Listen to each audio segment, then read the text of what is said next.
here, my friends. What's up, what's up, what's up? Hello, good morning to anyone here on the waiting room. We're gonna be starting very, very soon. Let's just, let me just finish like setting up a couple of things here, but we should be live on the Twitch. We got Lord Tellum here on the house. What's up, my friend? And we should also be live on the YouTube. I see Ivanikus, I see Yolanda, and I see Kosa. What's up, guys? Hello, hello.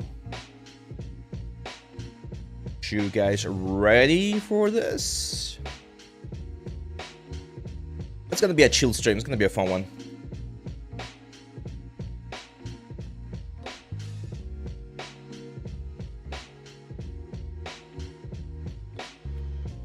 We got Juan Guerra. We got, who else is here?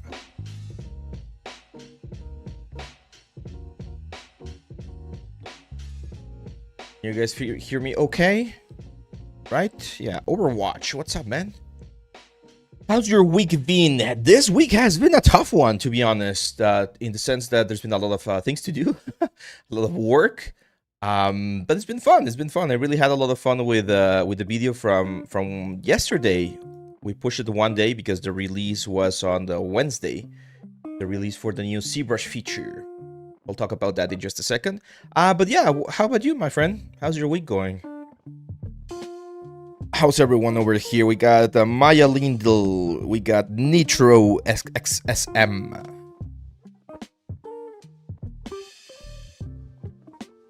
Maxieros, what's up, my friend? Welcome to the live stream. First time you are here. Well, first time I'm gonna say hello to you, my friend.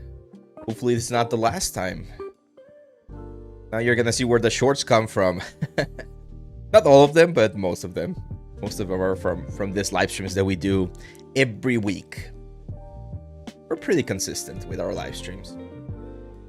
We got Ape 3D and we got 3D Maniac as well. What's up, my friends? Drog89. Yeah, I agree, Yolanda. It was a very tiring week. Overwatch says, trying to get clients. A lot of broke clients keep coming up, so mostly sad for me. Yeah, it's a tricky situation. My advice, here's my advice. Sometimes I've done this throughout my career, and I know some people are gonna disagree with this, but sometimes I've worked with like broke clients, like with clients with a very small budget.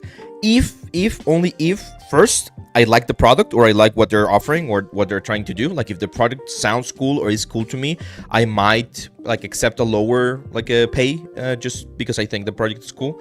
And second, if I think or I feel like there is more secondaries or like gains that you can get from that, right? Like a good connections or maybe I know people hate when we get offered this, right, with more exposure or things like that. I've accepted those deals every now and then. It's not the first thing that I do, but I always consider it just in case it might actually work, because you never know. You never know when one of those things that you originally thought was going to be a very small budget like client or a small budget project ends up becoming like a very big thing, and then boom, because you took the risk, then of course you're gonna get a little bit more reward, right?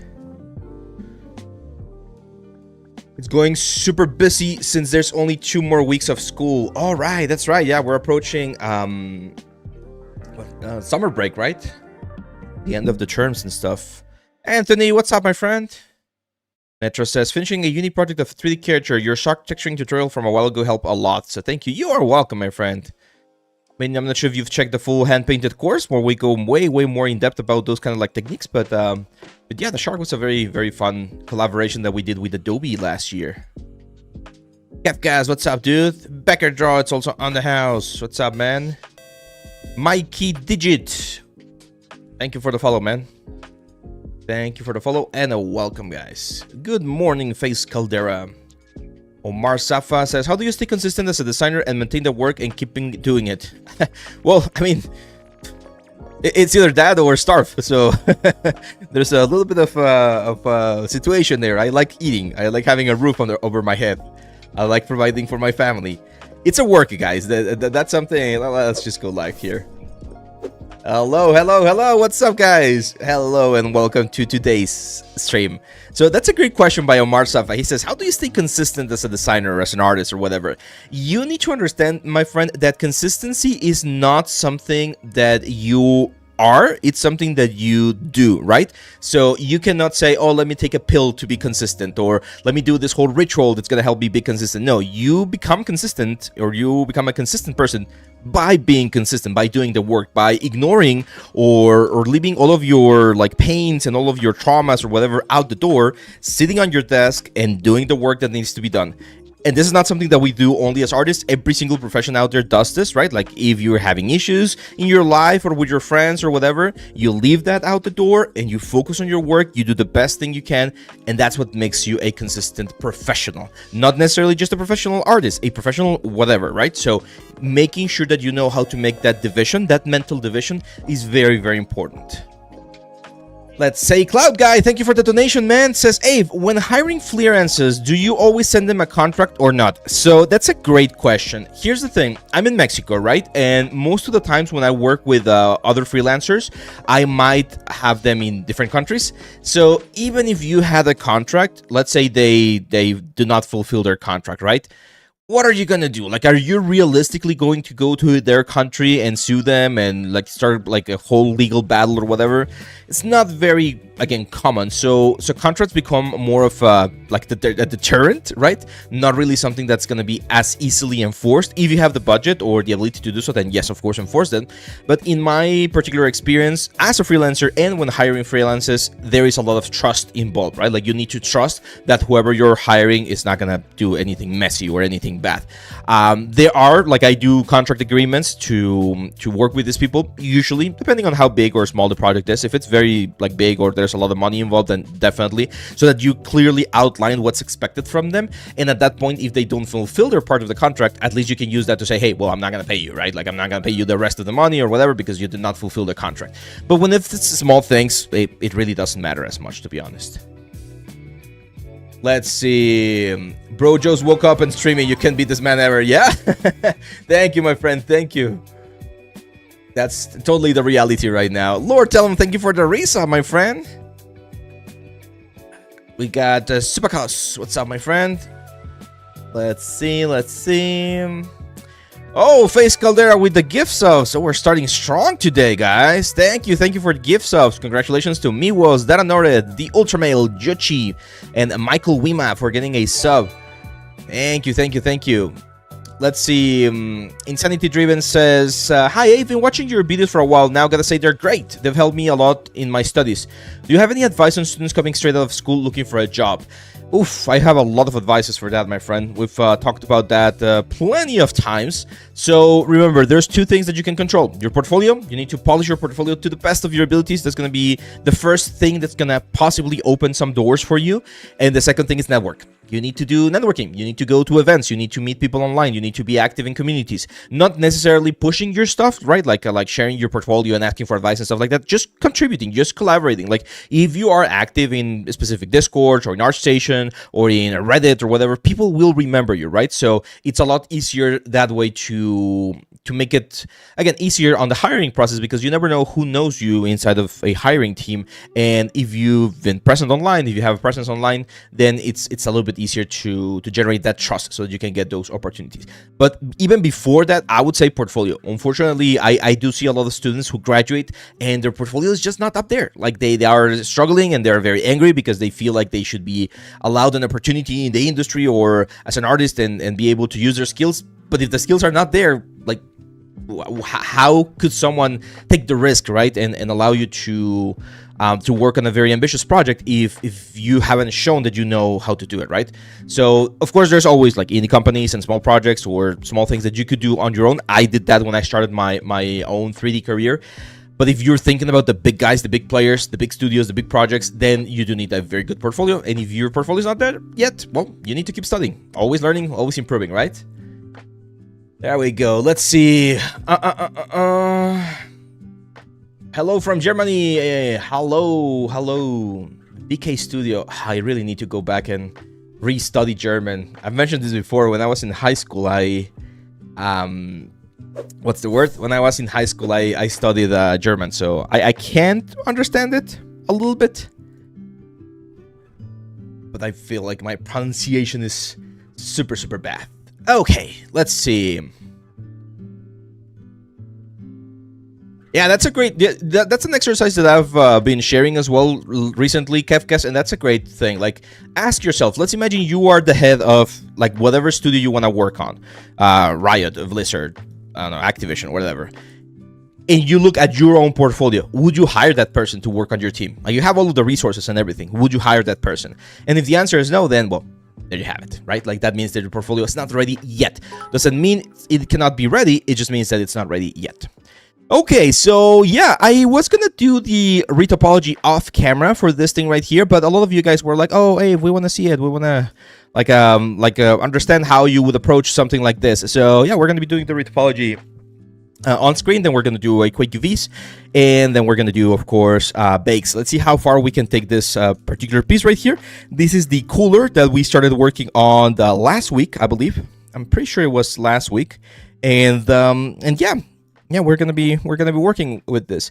By the way, for those of you that did not watch this week's video, there's a big update here inside of ZBrush, and I did this little exercise for you guys to showcase the process, which is this little birdhouse right here. So if you go inside of ZBrush, this is ZBrush 2026.2, and you go to texture, there is gonna be now this substance bridge right here. Substance bridge, and there's a bunch of options. I explained all of those on the video, but what that allows you to do is it literally allows you to send this into Substance Painter pretty much immediately and just like start texturing, which is amazing. Let's see, creating hand painted models in general so I can complete it. Yeah, I really want to see the bake. Struggling with a lot of artifacts when I bake. Yeah, we're gonna take a look at that. So I'm gonna ask you one question, guys. Here, let me show you the little birdhouse. Really happy with how this turned out. Oh, actually, I do want to show you some interesting things about this thing right here. Let's wait for my video card to... Like, I don't know why I get that specific error. Those, like, gray areas. It's like a display error or something. There you go. So, this is again, the little house that we did from the... what's the word? From the... little demo yesterday from the Substance to ZBrush, or ZBrush to Substance Bridge. So, yeah, pretty cool. I added a little bit of an Easter egg right there. Some of you might have seen it. And I was inspired by Resident Evil, which I've been really obsessed with this past couple of weeks. So, here's the thing. As you can see right here, this thing looks quite nice. Oh, we got a little chest here. What is this? We get a nice little icon or something. So, what was I going to say? You broke my flow, guys. The questions broke my flow. Give me 1 second. Oh yeah, view displays. So, something that I discovered during the ZBrush stream, Wes McDermott was sharing this, it's amazing setting, is when you are doing your project configuration, I never actually played with this color management things right here on the bottom, and what he recommends is changing the color management from legacy, and I'm gonna hit OK so you guys can see it, and I'm gonna go over here.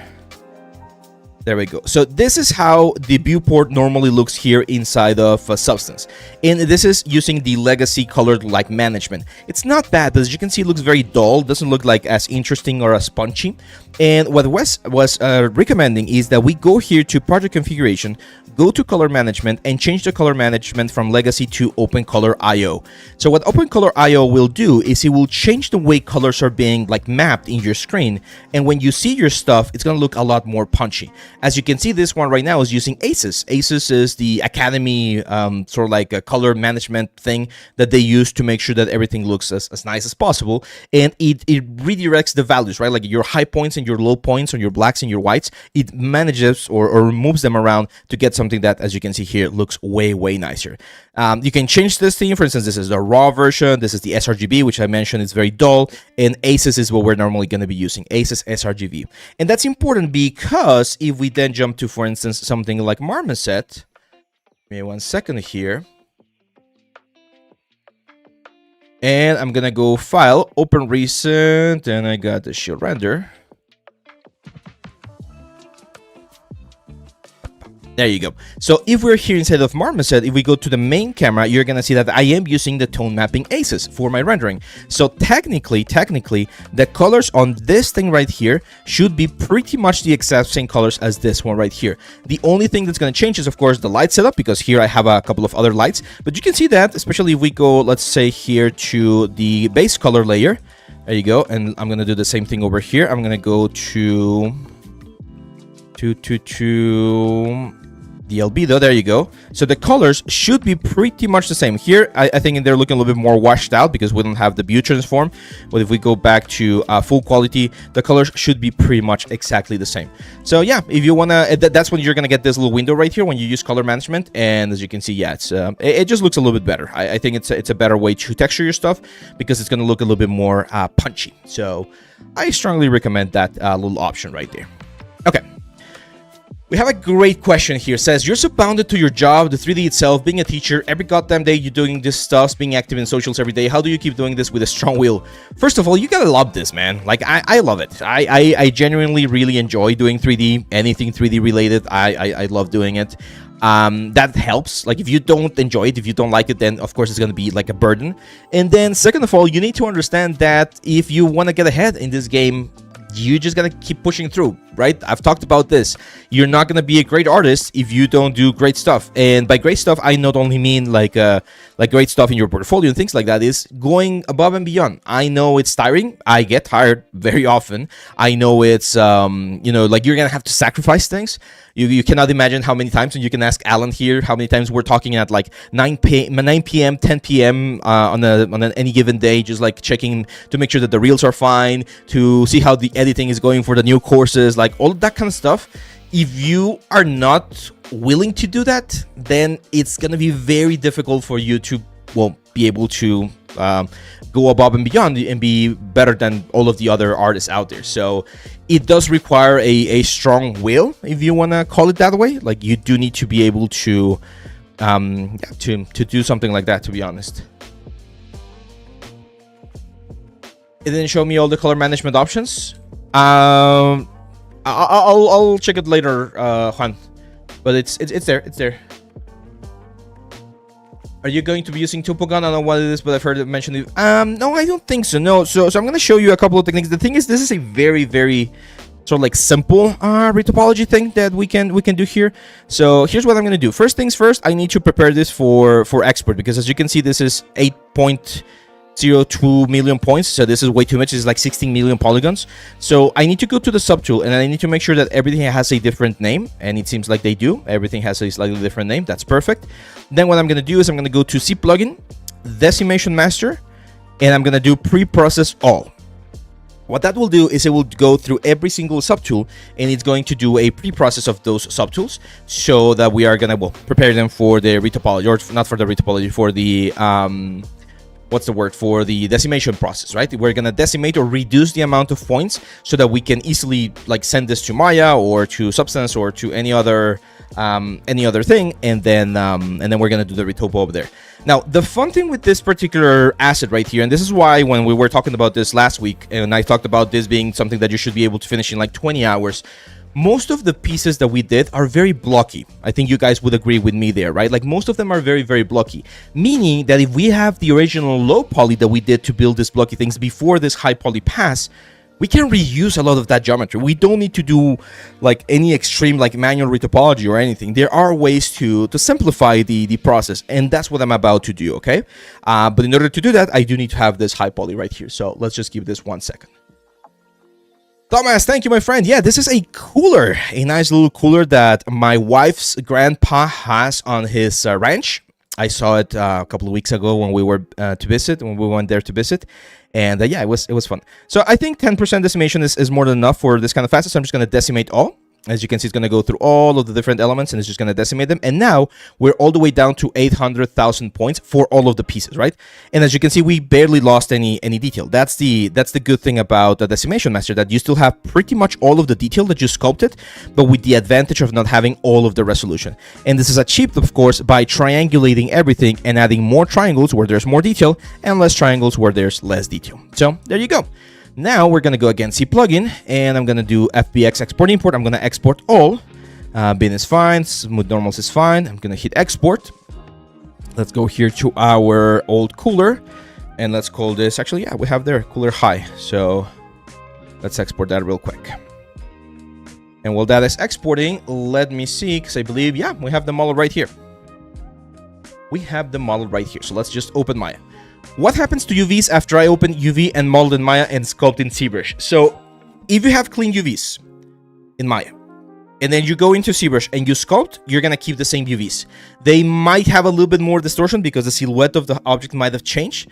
So my advice, and that's what I did with the little birdhouse right here. If we go to the lowest of the vision level and we morph the UVs, you're going to see that we have this UVs right here. Okay.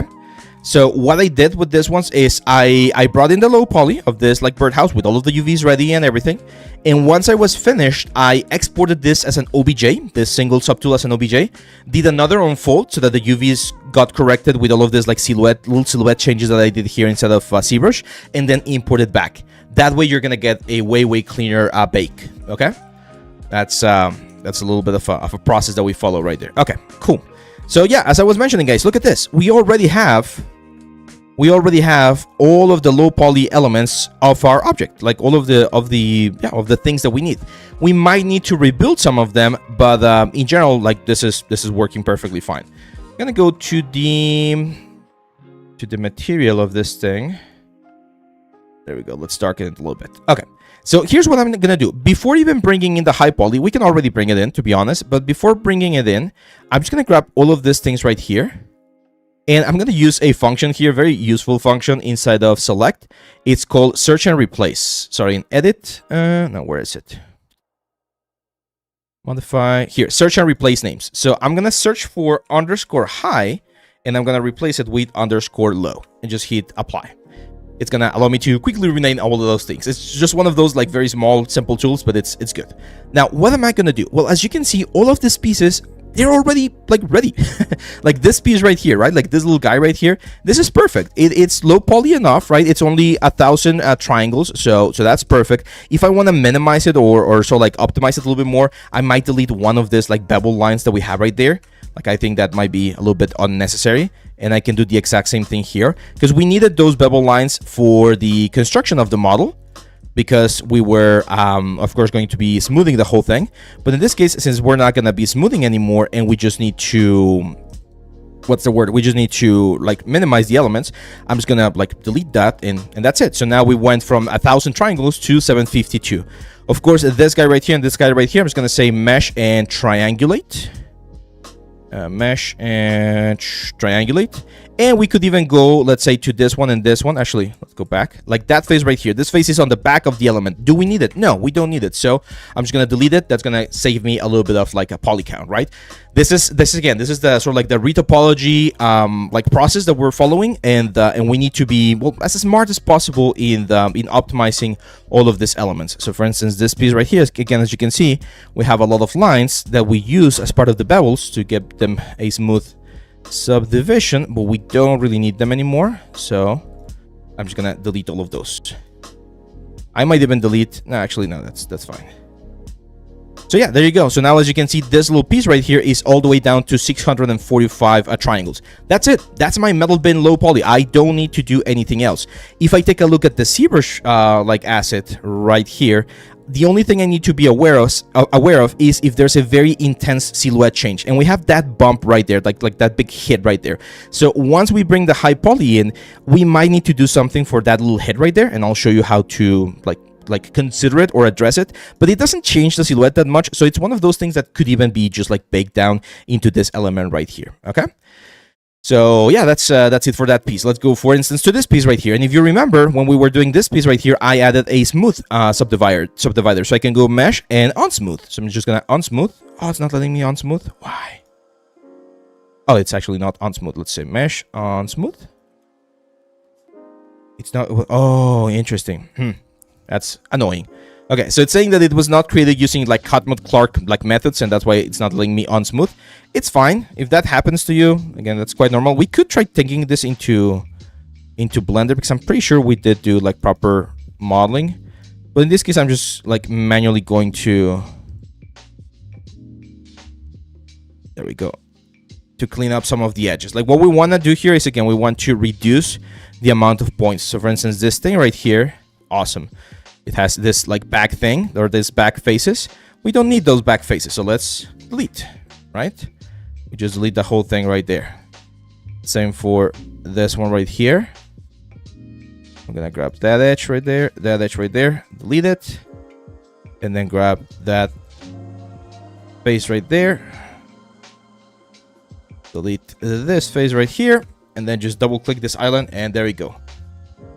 Yeah, it might be because I deleted the history or something. Now here, let's focus on this piece right here. I actually don't mind having a little bit of extra subdivisions here because it helps with the curvature. Of course, everything in there can be like optimized a little bit more, but what I want to optimize the most are this like extra bevels that we have right here and like this extra edge loops. So I'm just gonna grab all of those extra edge loops and just delete them. That's gonna really reduce the amount of like a poly count that we have, and that should make it so that's a little bit more optimal, right? So all of this like extra edge loops here on the borders, goodbye. We have another like bevel right here. You can see it right there. So we're just gonna delete that one right there. Awesome. And then if I see some lines, for instance, this line's right here, let's say that one right there.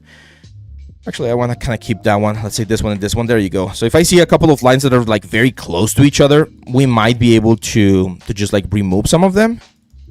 And it's not going to really affect our silhouette that much, right? It's not gonna destroy the silhouette, and we're just gonna be able to minimize the amount of polygon. But that's fine. Like even though it's a small element and it has 1,400 triangles, it's fine. It's fine.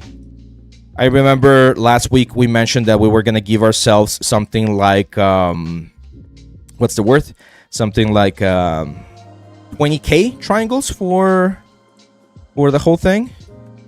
For instance, this is where we can definitely optimize a little bit more. I'm gonna grab this guy right here and then this one, and I have my little like a trick right there to quickly simplify these elements. I've talked about this before.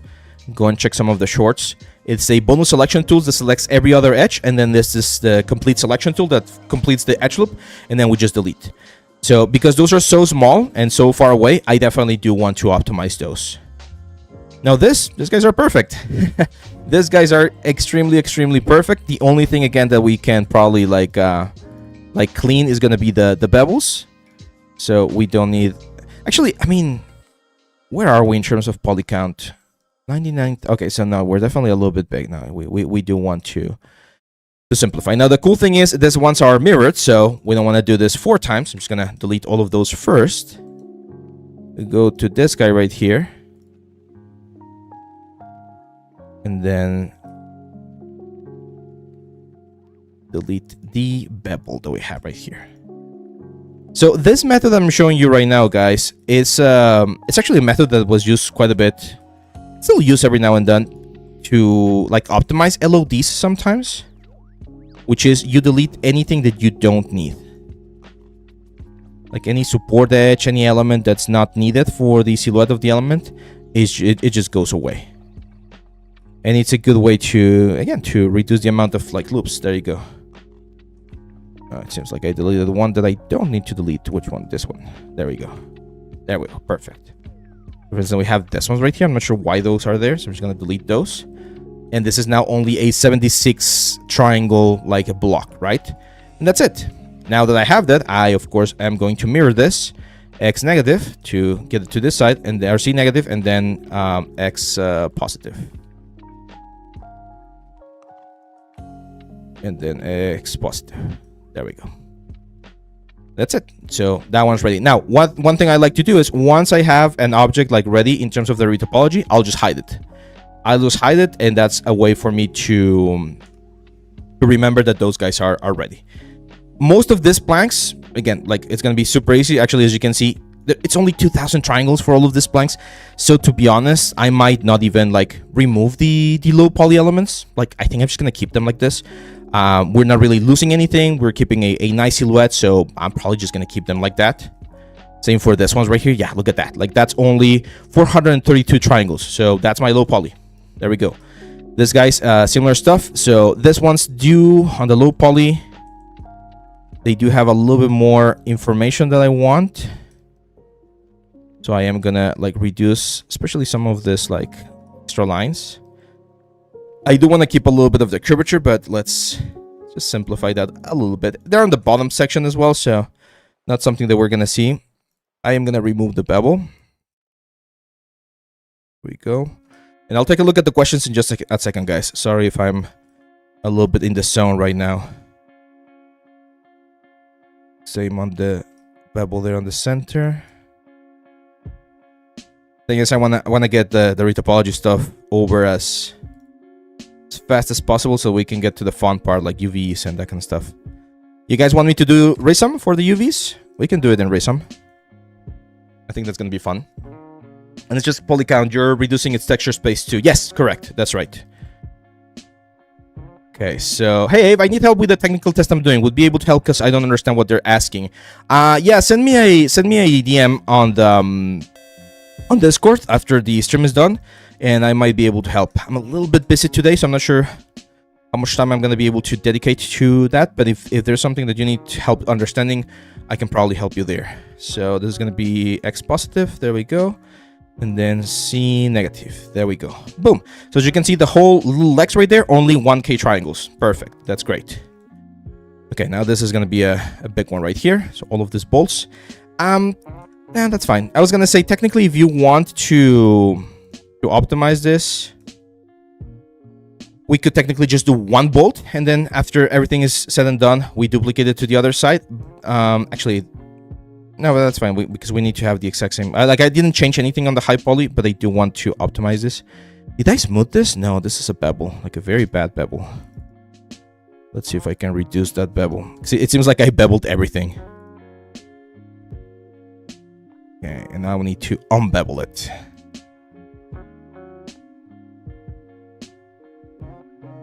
Okay, let's reduce or delete those. Then we grab that guy right there and delete that. There we go. That's fine. Oh, wait. I think I deleted a face that we didn't need to delete. This. There we go. There. There. There. There. There. Awesome. Yeah, that's way better. Be very careful with those poles right there. You always want to make sure that everything's like triangulated in this case. And then we go and do this. Now, I'm going to show you a little trick here. So, as you can see, I have this guy right here. And then we have all of these 4 guys right here. So I'm going to duplicate this thing. And in this duplicated version, I'm going to delete all of these guys right here. So this is what I want, right? Like, this is the guy that I want. I'm going to center its pivot point, and I'm going to put it on the vertex right there. There we go. So now, if I grab this guy right here, let's go to face mode. I'm going to delete that one right there. So we're left with this one. There we go.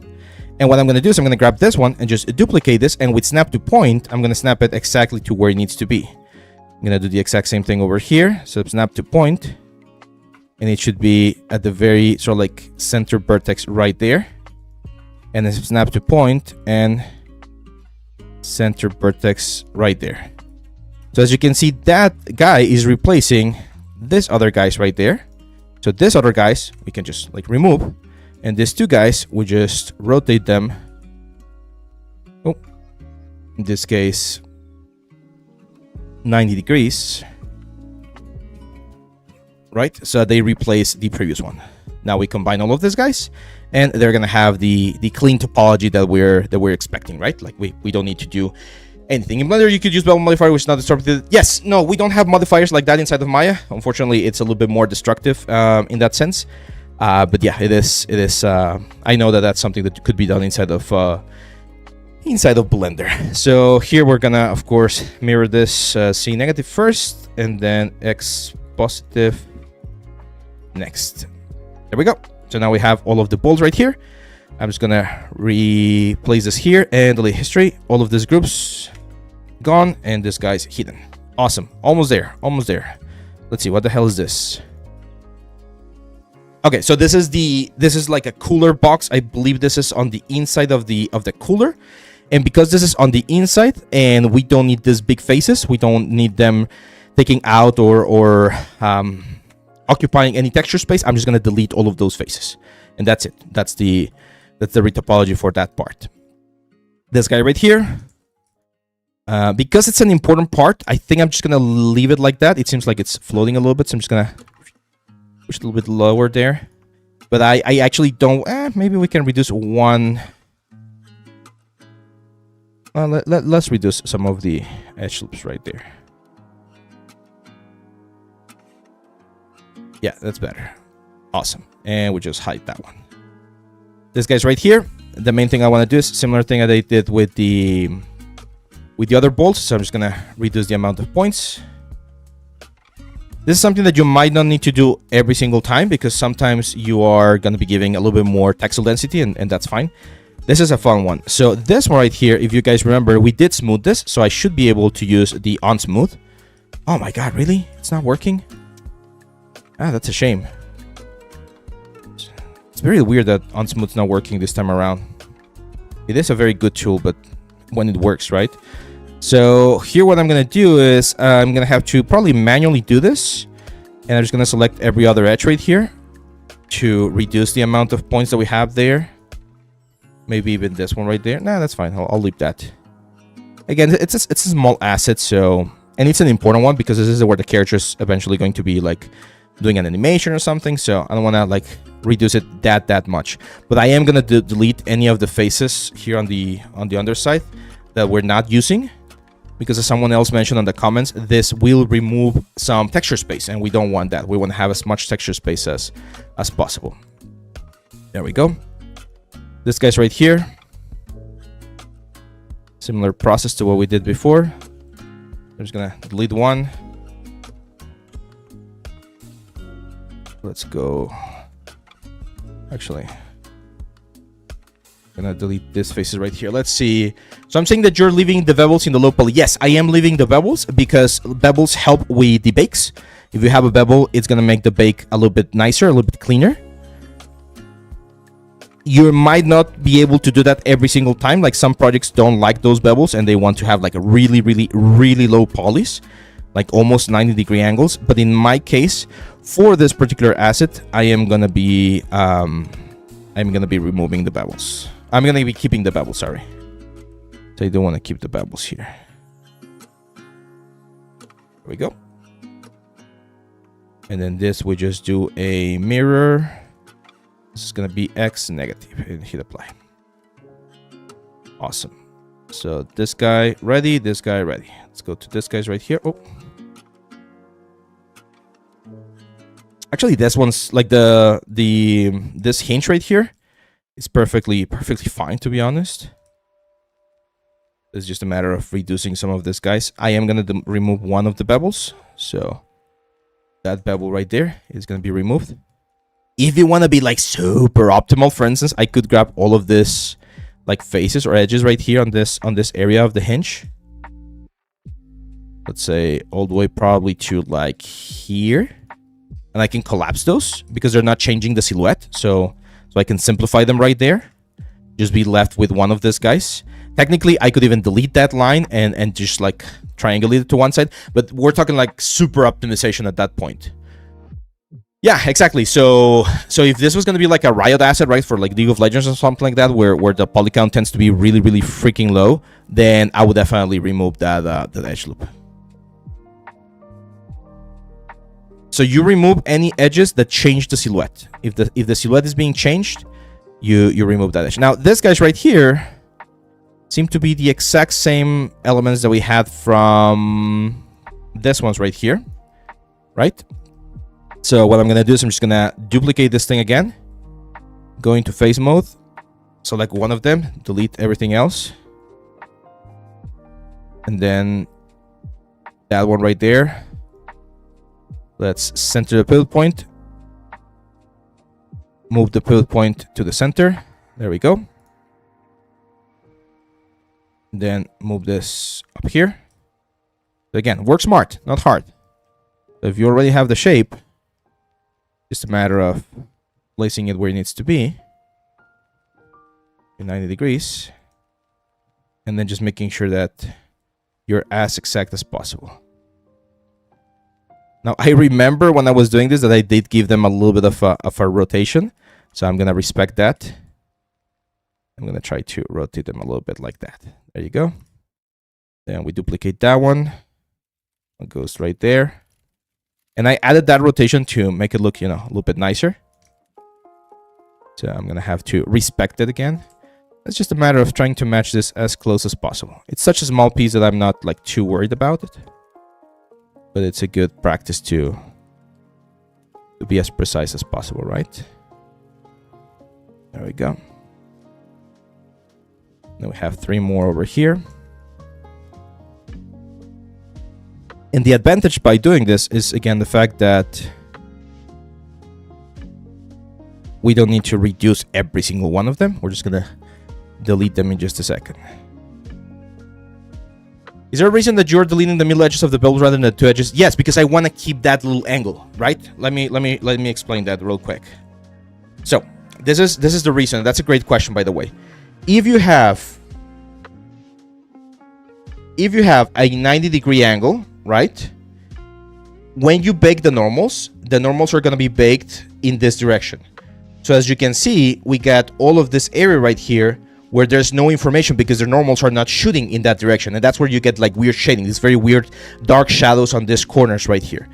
If I keep like a little bit of a bevel, right, then what's going to happen is rays are going to be shooting in this direction for the normal map, in this direction for the normal map, and in this direction for the normal map.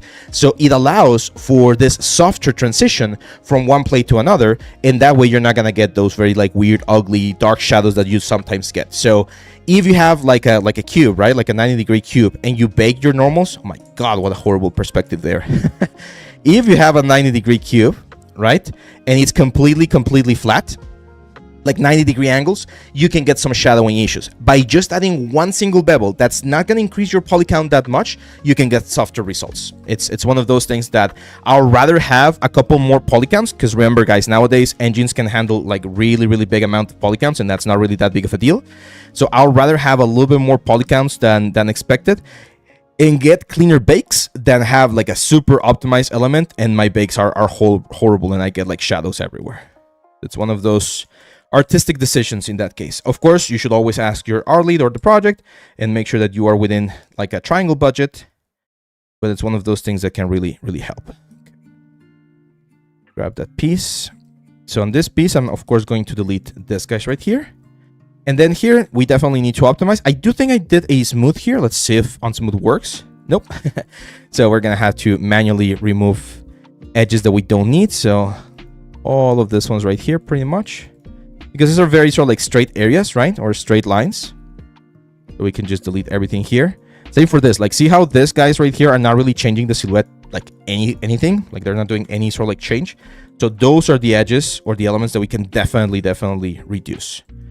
Same thing here. For instance, I'm gonna go every other edge here on the circular thing and minimize the amount of points. Actually, here's another little like trick. So I'm gonna grab all of those guys right there. There we go. And then all of this guys, I'm just gonna say merge to center. Actually, now that's creating a little bit of a weird loop right there. Let's do one extrusion first and then merge to center. There you go. I know we have an engon. Don't worry about the engons. I'm gonna show you a little trick here that we can do. What I want to do is I want to get rid of some of these edges right there. There you go. You can see we have another like weird line right there. Just gonna try to delete it. The only issue we might have with like this process that I'm showing you is in the UVs. But I don't think we're gonna have that much of a problem. So now I'm going to center the pivot point on this thing. Of course, we need to delete this guys right here. There we go. So center the pivot point on this thing, and once that is centered, I can just do a mirror, X negative, and instead of world, I'm gonna do object and hit apply. So that way, anything that I did on one side is on the other. And to make sure that that this has actually this is another good tool. I have angles. I already know that I have angles right here, and there might be some other angles hidden, right? Like maybe this one and this one. And what I want to do is I just want to triangulate those angles. To find them, a very easy thing that we can do is go to select your object and then go to mesh, clean up, click on this little guy right here.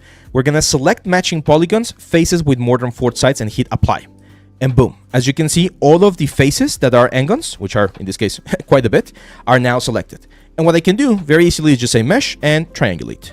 That's it. So now all of the angles have been triangulated. It seems like actually, did I? Oh my God.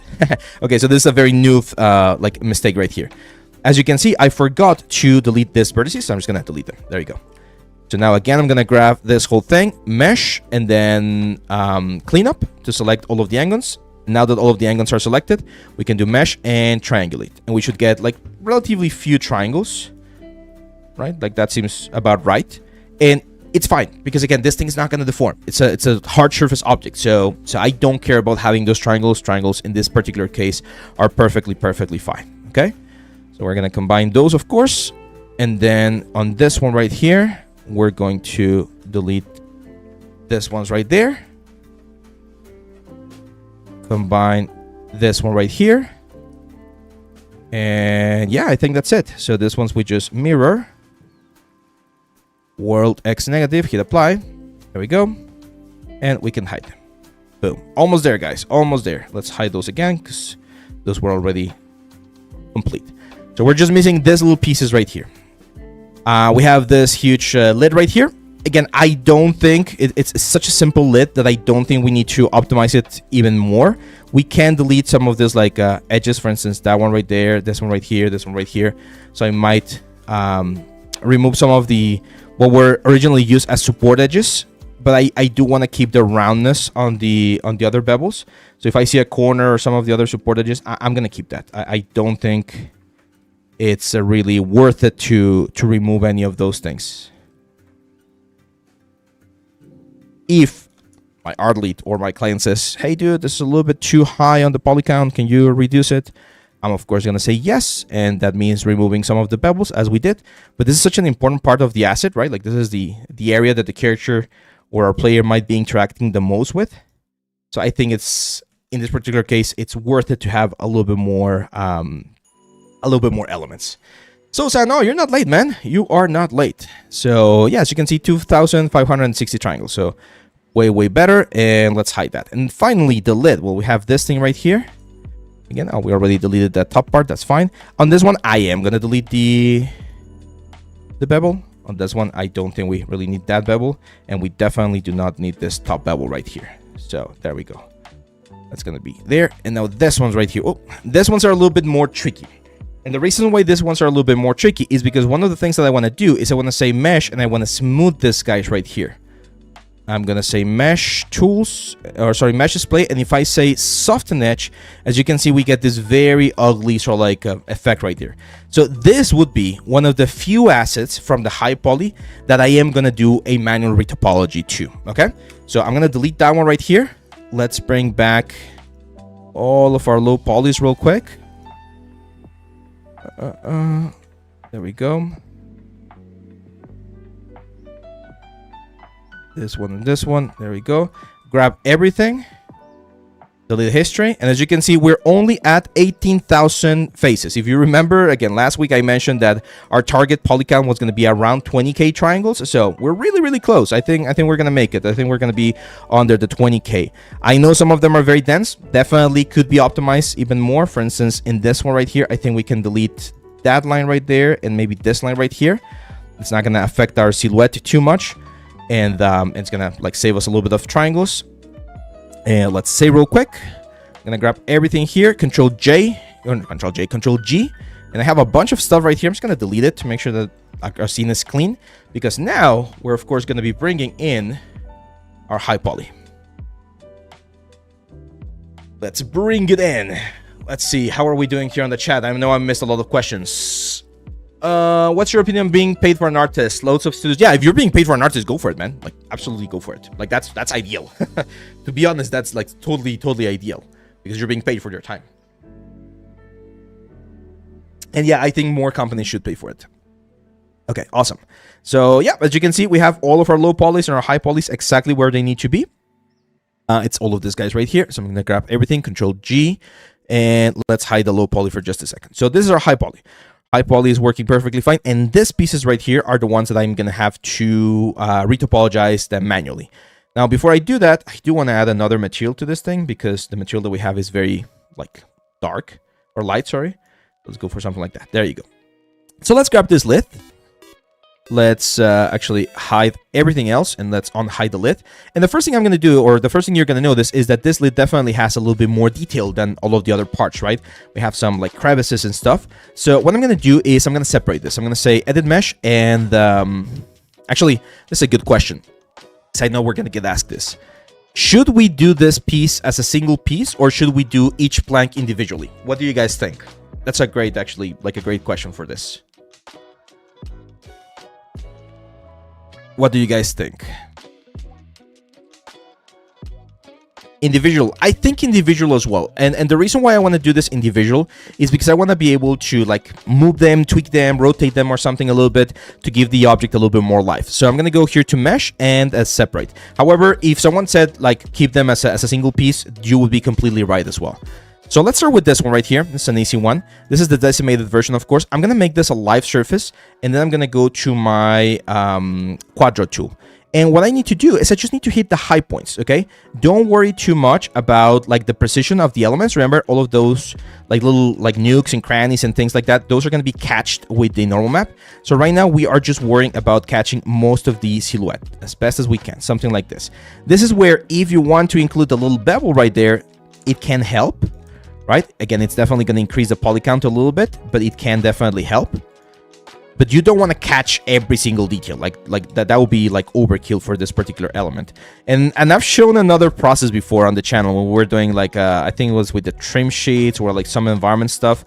There are some new, well not new, but there are some like more recent pipelines where you can actually bring a decimated version of this thing as your low poly.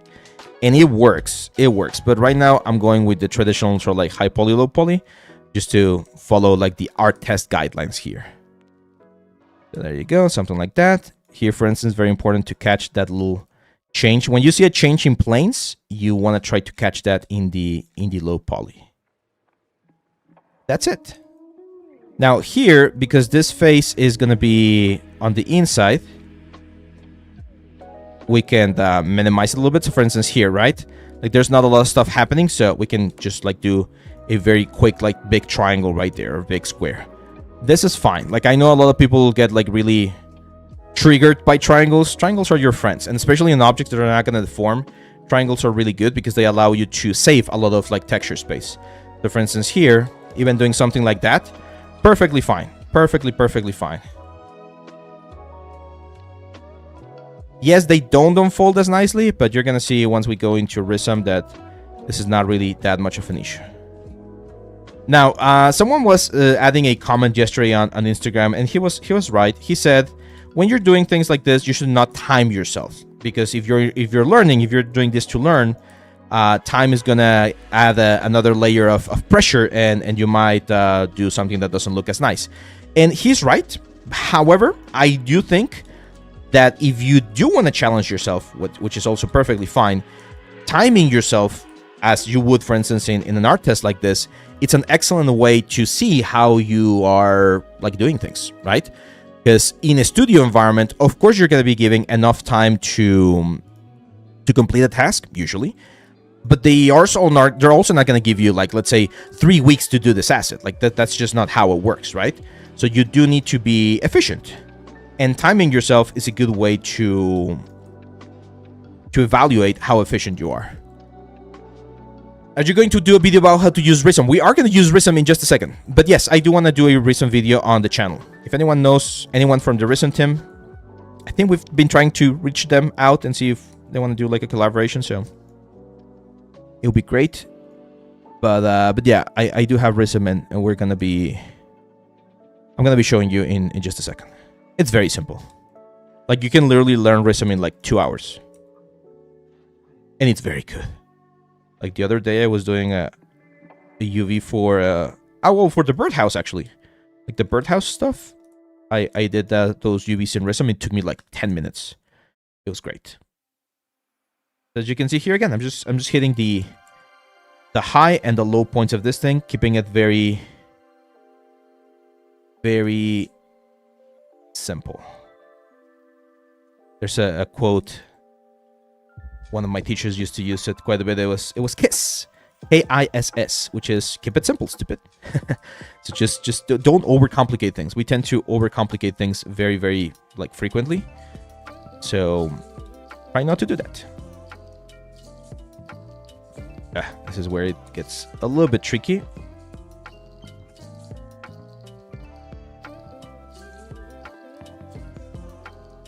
There we go. So as you can see on this area right here, I'm not doing the bevel stuff because it's such a small area. And it's on the crevice of the element, so I don't think it's necessary. Because I don't want to increase the poly count too much. There you go. Now this bottom section, it's not going to be visible because we have the... What's the word? We have the other, like, a piece, right? So I'm probably not going to retopologize that area.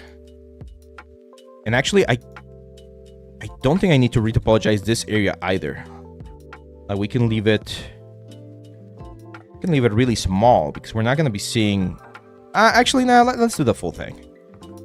I'm going to explain why I'm going to do the full thing in just a second. But mainly, one of the reasons why I might want to do the full thing right now is if we ever do a version of this thing where maybe one plank is in the distance, right? Like it's broken or whatever. You can use... You're going to have the topology, right? To do so. Or you're going to have the ability to showcase that. So it's just giving me more flexibility because assets are reused all the time in game development. So yeah. Okay, let's here I'm going to start reducing because I don't want to have too many lines going in this direction. For instance, I'm going to have a triangle right there and a triangle right here. Can you see how there's like a big bump right there? That's the kind of stuff that you might want to capture. And usually triangles are really good for this area. For instance, if I just add like a couple of triangles there, that should be more than enough like geometrical information for this to properly capture that little detail. And it's just going to bake better.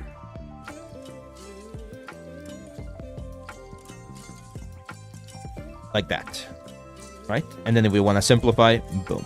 We can simplify there. We might even simplify here.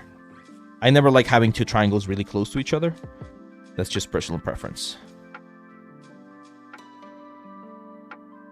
Oh. And again, the only reason why I'm using triangles so like heavily is because this asset is not going to deform. If this was a character or something like that, then I will be more careful. Doesn't mean that you cannot use triangles on your characters. Triangles are perfectly fine. Again, stop the triangle hate. I know a lot of you in your schools, they teach you, oh no, never use triangles. Triangles are bad. They're gonna destroy your renders. The triangle police is gonna come for you. No, it's not gonna happen. But you do wanna be mindful about where you use them and why.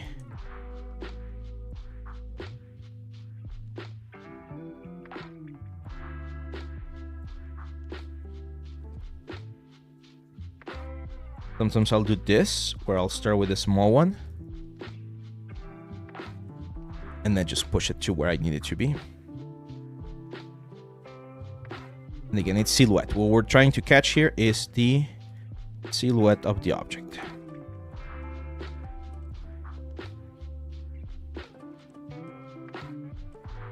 Someone mentioned Topogon. You could totally do this inside of Topogon. For instance, here, because that's a big hit, I am going to add an extra couple of pieces here to really capture that little like element, because that's going to help my silhouette.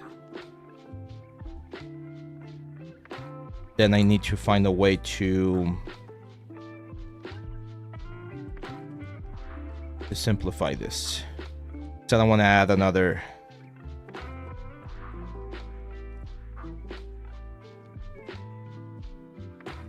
I don't want to add another edge loop here. Actually, I might need to. So I'm just going to add one more edge loop. Sometimes I look that's a philosophy that I teach my students when they're doing the retopology. I call this the path of least resistance, right? Similar to like water and electricity. Like if to solve a tricky topology area, you need to add one more like line or one more edge loop, just do that. Decimate can make it easier and save time. Yes, John. I totally agree. And I did mention that decimation is like a new sort of like, I don't want to say new, but it's another like approach to this kind of like modular assets or like environment assets. The reason why I don't want to do it in particular with this asset is because every single other piece on the asset is already being like done in this particular like a low poly style. So I just want to like be more like I want to keep it what's the word? Consistent. I want to keep it consistent. There might be situations like this where you're pretty much done, but there's still like a couple of areas, and sometimes I find bridge to be like way easier in this particular like instance. It's just a lot faster to just bridge from one side to the other. For instance, here we're gonna have some triangles. But yeah, if I was doing this for production, I would probably just like decimate this. There we go. That's it. That's my piece right there.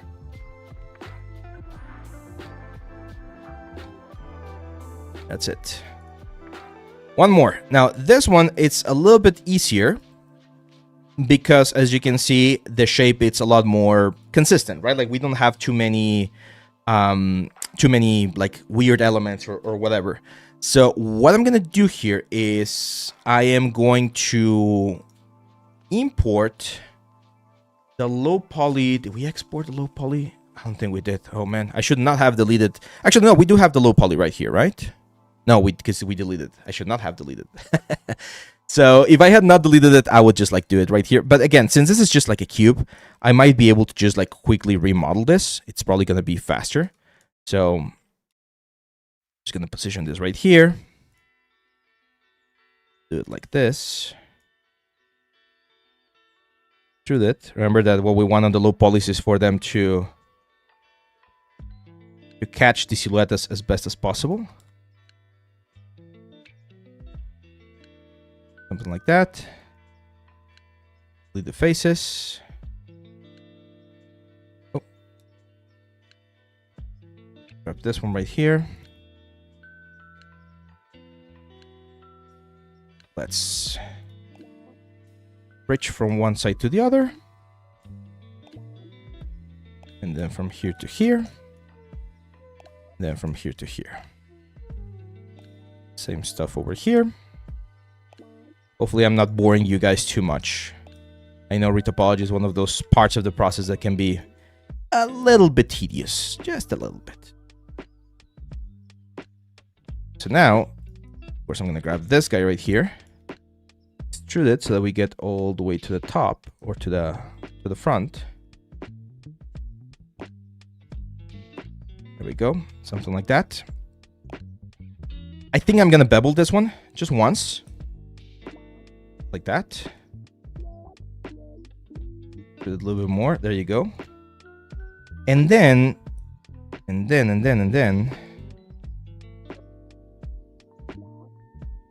not sure if can I do this with just soft selection. I'm gonna try doing this with just soft selection and a small soft selection. Yeah, actually that works quite nice. So as you can see, that pushes the points where I need them. I might need to push this corners a little bit further out, probably without sub-selection. Yeah, there you go. So it matches the curvature of the element as nice as possible. As you can see, yeah, that gives us a good result. It's not perfect, but it's definitely there. Yeah, I think it's gonna work. Let's just try very quickly a mesh and the mesh display soft and etch to see how this looks. Yeah, that looks perfect. Now, as you can probably notice, again, we have some n-gons. So I'm just going to go again, mesh. Well, first of all, let's do a mirror here on x negative to get the exact same curvature on the other side. And then we don't need that center line. And then I'm going to do the mesh cleanup to select the n-gons and then just mesh and triangulate. Boom. So that's it. That seems like I lower this. Weird.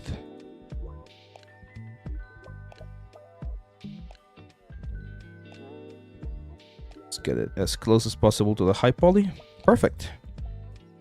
So that guy right there is ready. That guy right there is ready. And we're just missing this guy right here. And again, it's a similar situation.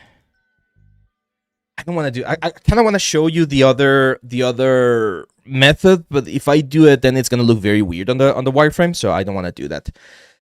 Let's see. Do you have to triangulate the meshes in the Retopology process, or does my mesh get triangulated? It gets triangulated on the game engine. I recommend triangulating before exporting to the game engine, but not before the UVs, because if you do the UVs properly, this is going to be a lot easier.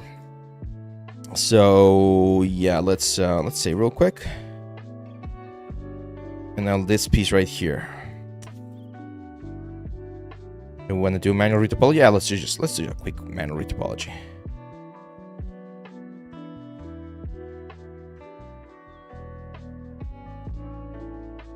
So the advantage of manual retopology is the fact that you have full control over where you want like your points and stuff to be. So if you want to have like super optimized and super clean corners and stuff, this is of course the best method. The disadvantage, of course, is that it's slow.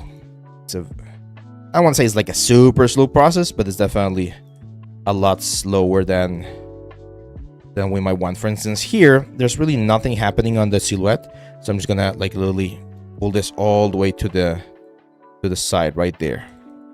But then over here we do have a big hit, so I do want to add enough like topology points so that I can capture this little detail right there.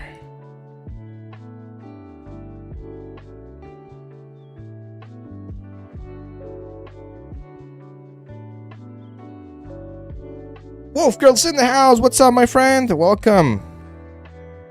Welcome. Someone asked about portfolio review. Yes, portfolio review is next week. So if you guys want to submit your portfolio for me to check it out and give you a couple of pointers here and there, feel free to, well, I'd rather stay tuned on the Discord channel, because remember, we open that like portfolio channel randomly throughout the week. And the moment we open it, you can submit.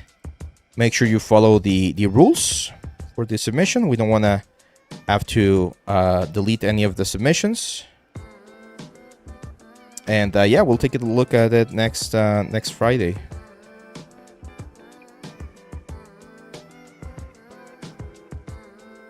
I actually love retopologizing. It's very meditative to me. Yeah, it is. It is very meditative.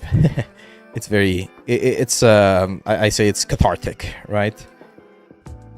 You get your favorite music going, and then you just go for it. So here, what I'm going to try to do is I'm going to try to simplify the amount of points. Again, I'm not too worried about this like lower part of the elements. I don't want to spend too many faces or points right here. You can press tab, and tab is going to allow you to extrude. That's a quick way to just move all of that stuff right there. Just make sure that your points are merged.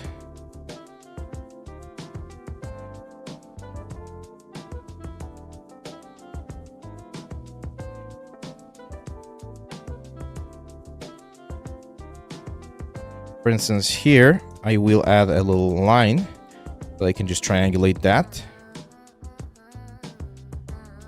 And triangles are your friends, guys. If you know how to use them, they're very powerful.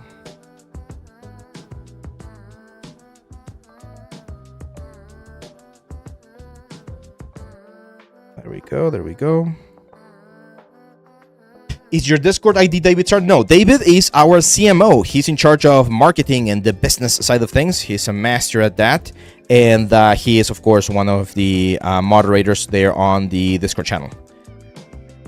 So that's David there. Remember the team, it's me, it's David, and it's Alan, who's right here on the chat as well. No, my handle on Discord is my name.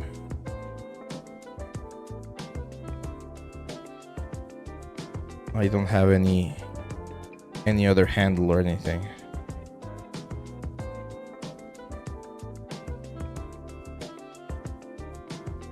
Sometimes I like to add a middle point.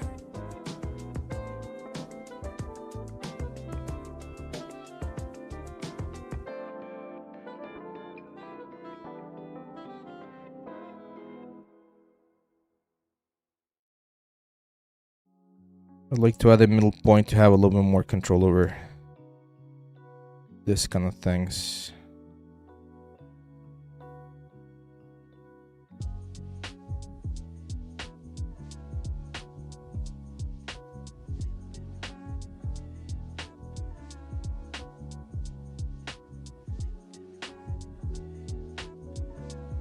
Almost done, guys. Almost done. And we're gonna jump into a fun thing, which is gonna be the UVs. We're gonna be using Rizom, so just give me a couple more minutes here.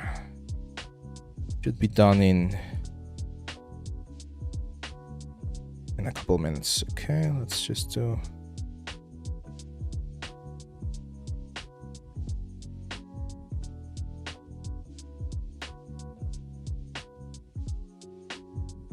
I'm gonna stop right here, and I'm gonna go into just the geometry here. So everything's flat at this point, so it should be fairly easy to just bridge with this very flat elements.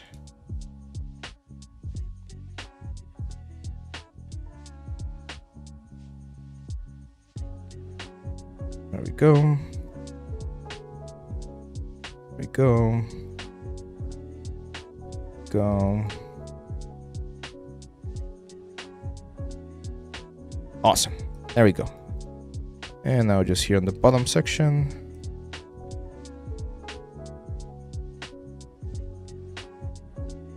Here I'm gonna do a simple triangulation trick. I'm gonna go from there to like that corner right there. And then just bridge those two guys. There we go. Then from here, oh, bridge. Finally, from here.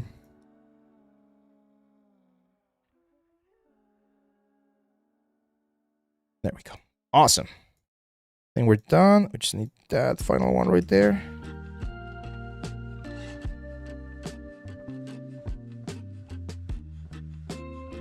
To be honest, I'm just gonna collapse that one. Oh, we had an extra point right there. There we go. Oh, and this one right here. Awesome.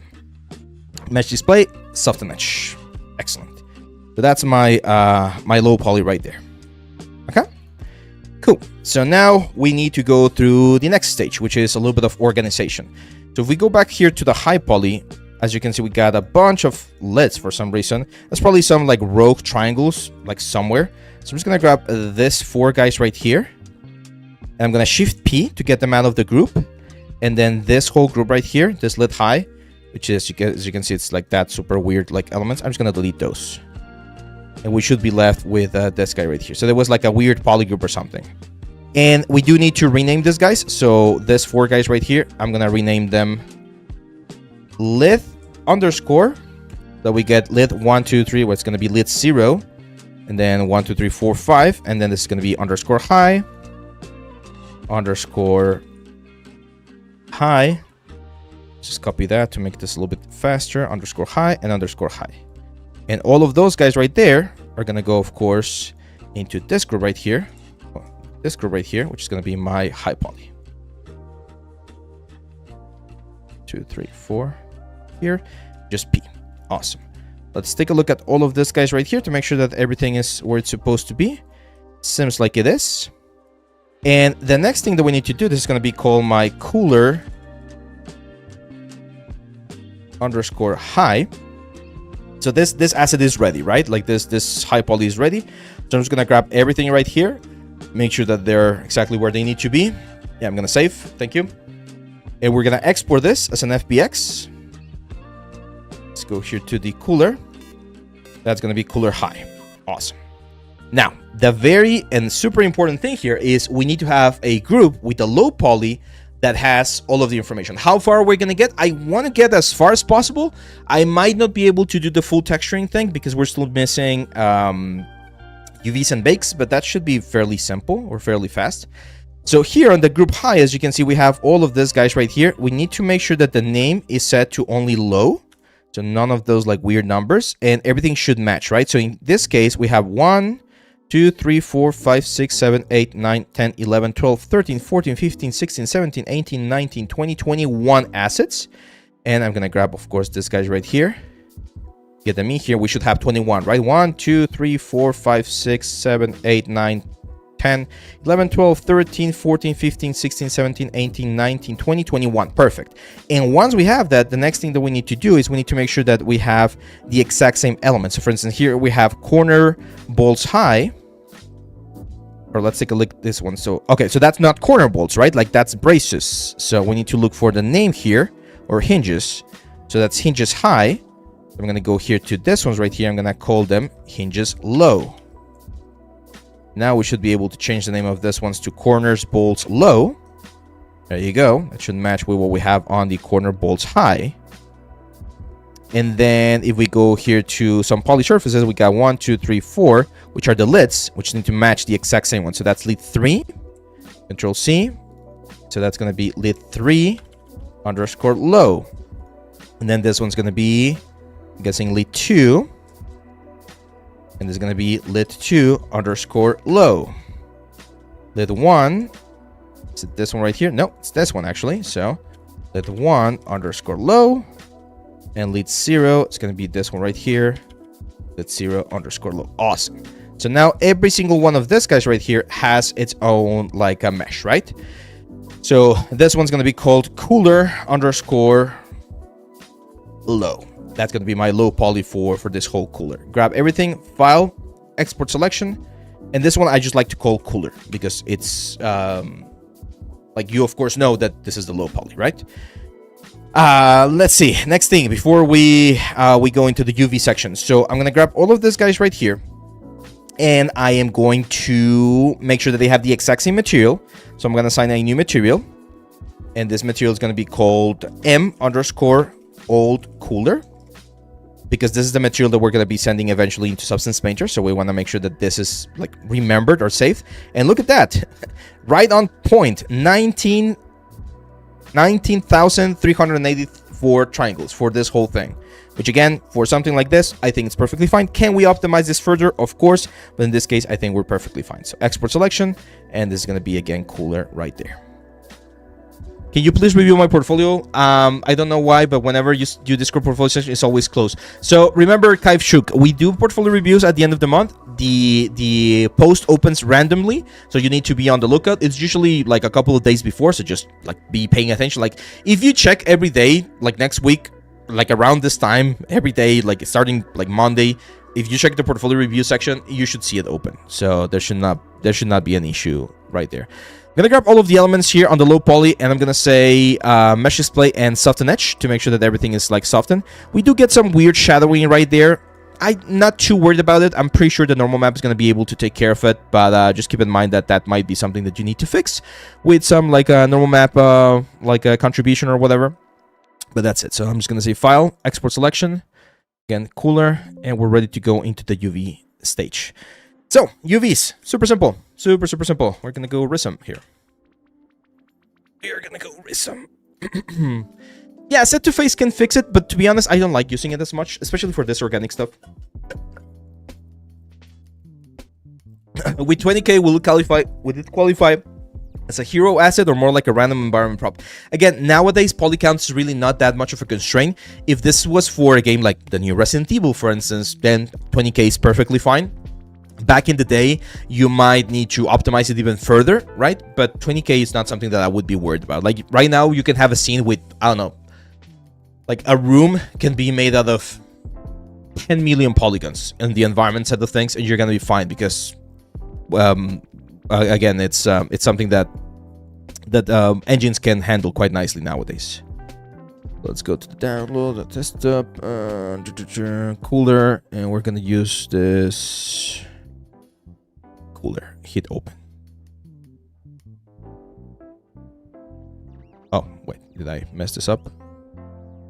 File, selection, cooler. File, load. There we go. So this is our element. This is Rizom, guys. It's this is a UV, specifically UV design like element where we can, well, of course, do UVs. And it has a couple of shortcuts that are really good. So for instance, the letter I is going to isolate something. So I can just work on this guy right here. And what I can do is I can just do a quick UV. So for instance, here, I'm going to go select that line, just press C to cut that element. I'm probably going to cut this guy right here, this guy right here, and this guy right here. And yeah, probably gonna go into that area right there. Hit C again. Do the exact same thing on the other side. So C is the shortcut for cut. And as you can see, it's very, very fast.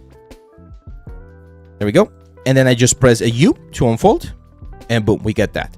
So I'm immediately getting some like weird things, weird like distortion things here. It's not that bad, to be honest. But I think we can improve it a little bit by... Let's cut here and here. Yeah, let's cut there and there. So we're gonna go here and here. See? And now if we grab this once again and press a U one more time, there you go. That's gonna give us a better cut. Right now, things are not like perfect. It seems like we missed a cut right there. So let's cut that. Oh, really, Rizom? It's your debut right here, man, and you're you're crashing. Is there a place where we can see VODs of the streams? Yes, YouTube. And do we usually stream? We usually stream at 9 a.m. Mexico time. That's our usual streaming time. Stop cooler. Let's try this again. So go here. Let's start by separating this thing as we said, and then one cut down the middle here, oh, and here, and then actually let's, I know it's not ideal, but I'm just gonna cut it right there for the sake of simplicity. It just follows the line a little bit better.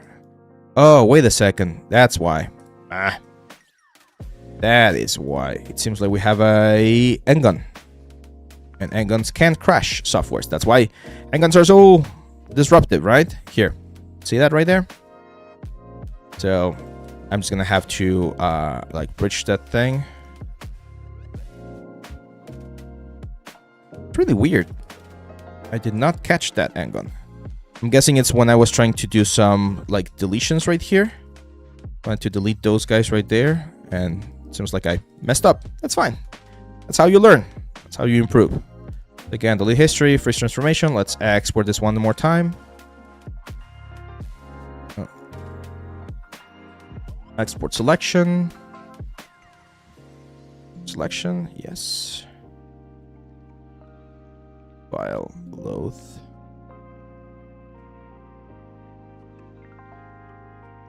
There we go. Again, I to isolate, and handguns should be fixed. Yes, the handguns are fixed, but now forgot one more thing, which was the mesh display soften edge. Now we can export selection again. Can I reload? Yes. No. Cool. This should be working now. Awesome. So as I was doing, just Z to cut, and we're gonna cut all of these edges right here, right there, right there, and right there. Perfect. Now we go to the other side. go there. Cut, cut, cut. Cut, cut, and then cut around. Perfect. Now, if we press U to unfold, this is what we get. The two little elements right there, and this guy's right here. Of course, the layout's not perfect right now, but we can just like pack this, and as you can see, that's way, way better. We're gonna change some options later on to make them to make them better. Now here I do believe we can, I'm gonna press this 3D button right here, so anything that's already been like flattened, it's not gonna be present right here. It's a lot easier for me to deal with, right? So for instance, I don't know, let's go with this piece right here. This is a simple one because we just grab the bottom section or the bottom loop right there. We cut, of course, because this has a hole, we're gonna have to cut right there. That's pretty much it. We just unfold, and that's it. We're gonna have the two little islands right there. So that's a fast one. Then we isolate, let's say, this piece right here. Similar process. So hopefully you guys can see why I really like this software, because it's very fast. I can very quickly select all of the elements that I need. See, there we go. Use the U to unfold, and boom, we got the unfold section right here. This one, I'm gonna go to this island right here. Let's just unfold both of them. There you go. That's it. So that one's ready. Now let's grab, for instance, this one right here. Oh, I forgot to. Oh man, Ave, what is happening with you now, man?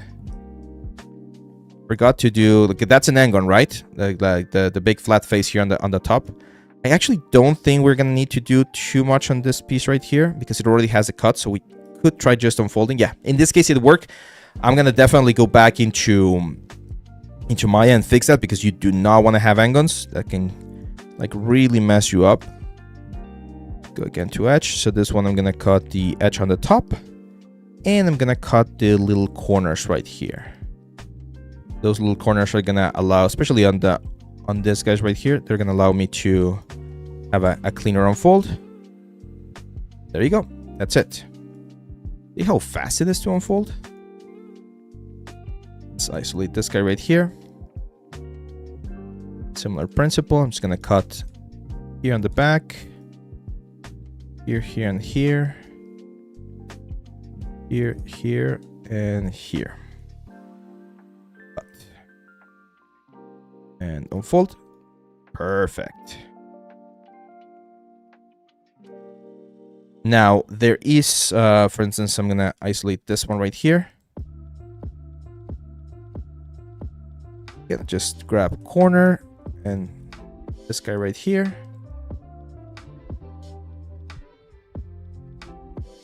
And we're going to cut and unfold.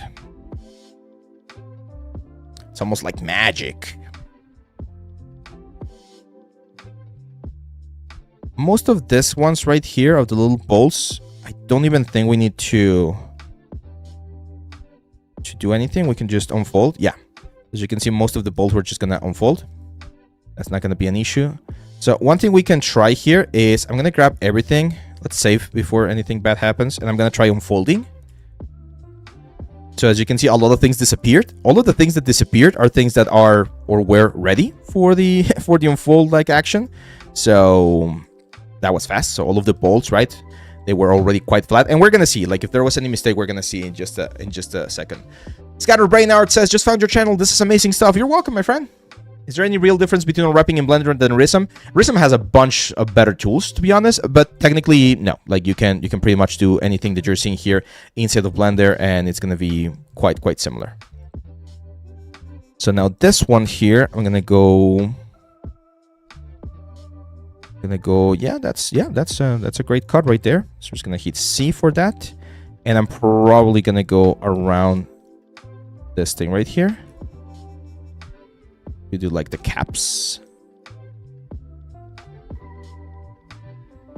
like that. Let's cut that right there, and then we can do another one on this side right here. It's just faster, and again, it has other tools. Like, I might not be using all of the tools right now to the best of its potential. Like, there are some automatic like selections for some like angles and stuff. I like to have, again, like much control as possible. There you go. Look at that. Beautiful. Go with like this little piece right here. So let me see if it works. I'm gonna go here to this one, and I'm gonna use the polygon magic tool. I'm gonna use planar. Yeah, there you go. So that one right there allows me to just do a cut on all of the faces that are like on the same sort of like dimension. Like for instance, that one right there, and let's say this one right here. So I just very quickly cut it, all of those things right there. And if I unfold, there we go. We got that thing right there. There's a couple of areas that can be improved a little bit. For instance, that little cut right there. But that's a tool that Blender does not have. So if you're using Blender, you're not going to be able to what's the word? To get that specific result. On the options here, I'm going to...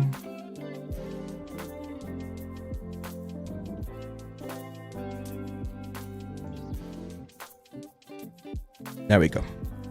So here, for instance, I see this island right here that I don't want to be like separated from the area. So I'm going to go to this edge and this edge and this edge. And I'm going to sew. There we go.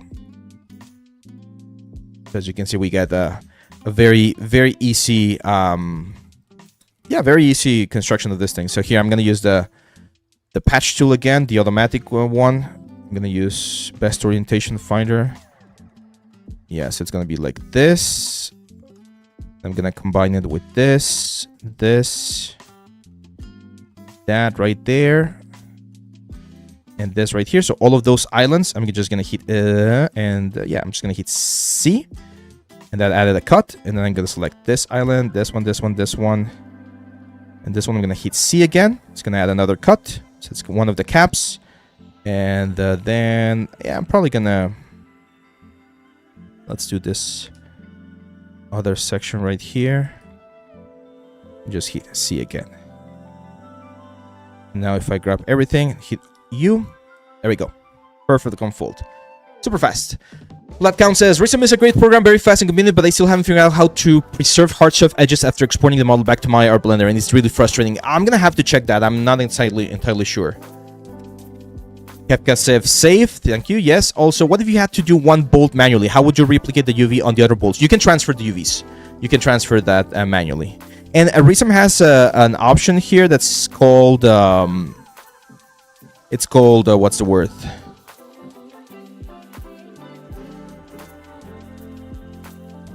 It's called... Oh, man. Transfer similar or something like that. That could work as well. There we go. So we cut that line right there. And then let's do the same thing over here.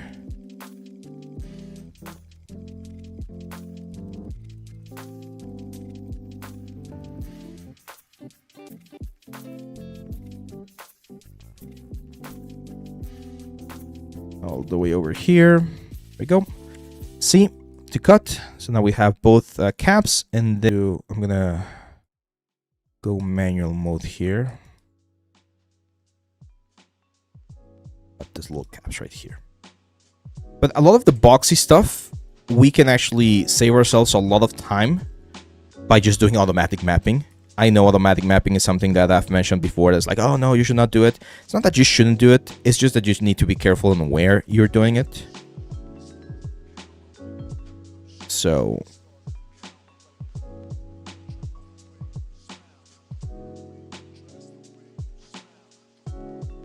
just do another unfold here real quick.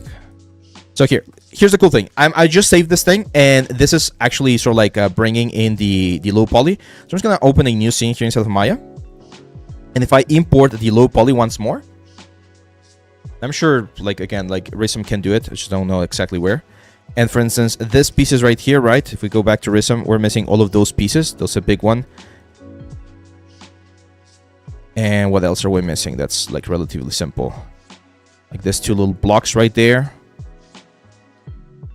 So this block right here. Oh, wait a second.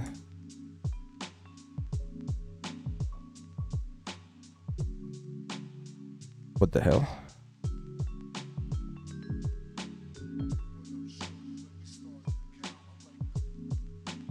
Silence trim low.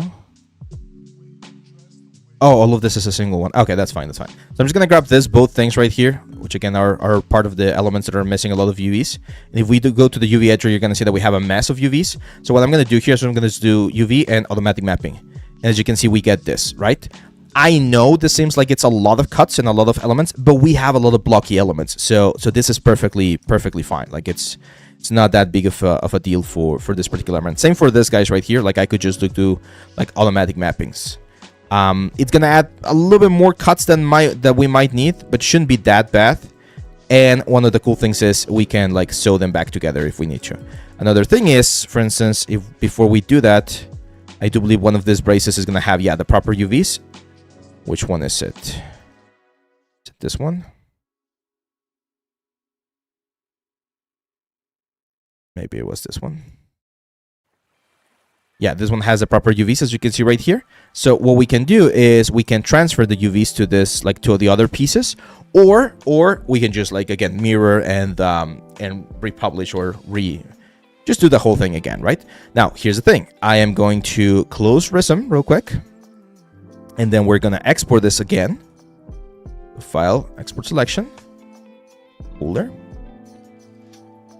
and then we're gonna go to Rizom once more. And we're gonna re-import. So all of the wooden bits that we just did, we're gonna just bring them back. Okay, I'm just gonna grab everything. I'm just gonna pack it for now because I want to see how things are looking. As you can see, there's a bunch of islands that still need to be fixed, but everything is getting there, right? And we're definitely getting there. A lot of things are already like pretty much prepared, so we're almost there, So yeah, let's keep working here. I know one of the principles of UV unwrapping is to hide the seams as much as possible. This really matters when it comes to texturing, texture prediction. It's a good practice, but it's almost unavoidable that you're gonna have some elements where you cannot do that. So my advice is don't sweat it too much. Like if you can't hide all of the seams, that's fine. Let's go to edge loop here. Let's grab that one, this one, and this one. But one of the rules that I do like to teach is try to have the least amount of elements. There you go. So unfold. Go. So all of the islands here that have that like red color, those are islands that have not been properly UV'd. It's just a matter of being patient and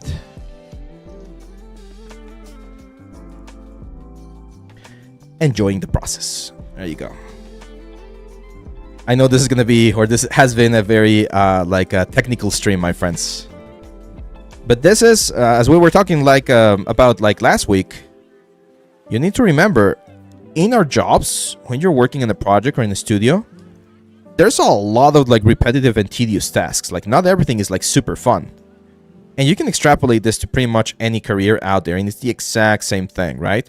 Like even if you're let's say Messi and you're an amazing football player, your job is not going to be in the middle of a stadium with the whole crowd and everyone cheering all the time. A lot of your job is to do exercise, get fit, practice, good nutrition, right? Like all of those things. So yeah, it's the same in every single discipline. Not every single part of the job is going to be extremely fun. There's going to be parts of the job that are just a little bit tedious, a little bit boring, and that's fine. This right here, the UV and the retopology stage are one of those things here in the 3D world that are again a little bit tedious. Let's turn this to 3D. Oh.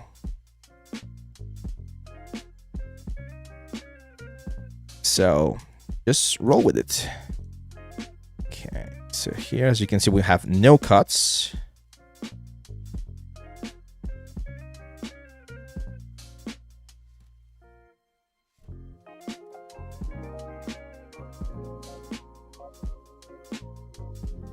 Let's see. What do you think about making a step-by-step video environment scene in UE5, modeling modular things like a Gothic area? That's not something I could do for a YouTube series, man. It's too much time. But there is plans here on the channel to do an environment course where we could be covering more of that kind of stuff. yeah, as you guys know, like producing this kind of elements can indeed take some time. So we gotta be very smart about how we create the content. But all of the techniques that I'm showing here, man, all of them, every single one of them are applicable to what just asked. So this exact same things, we do them with we do them for environments, we do them for characters, we do them for vehicles, weapons. Same exact process. It's not rocket science, as they say. There you go. So now we UV everything or lay everything out, then that works. Let's see, what else? This corner right here. Oh, almost there. I can feel it, guys. I can feel it. We're almost there. So what we want to do here, what we're trying to get is, we're trying to get the least amount of distortion, right, across all of the elements. And when I see gray, that's an indication that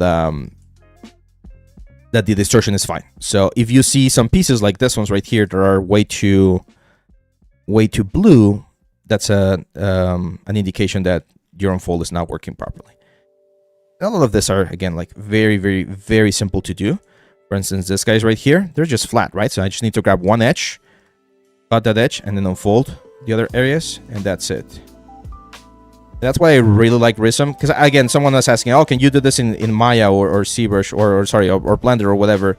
And the answer is yes, you can. But it's just way faster here,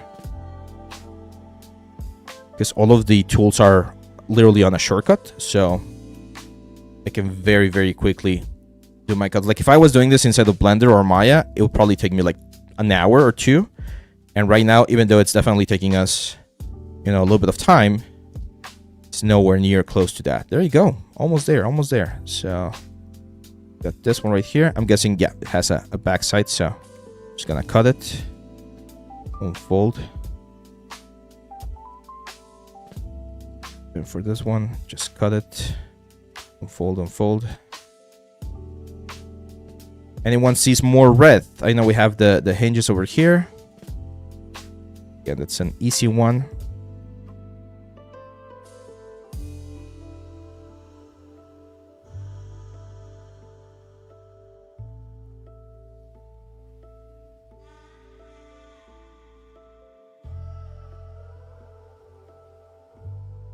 This one, let's try using the patch tool again.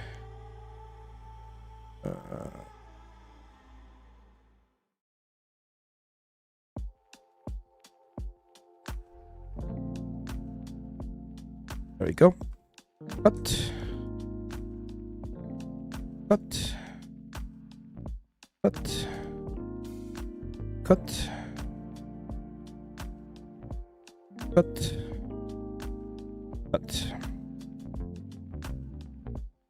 Hold. Now we're still getting a little bit of distortion.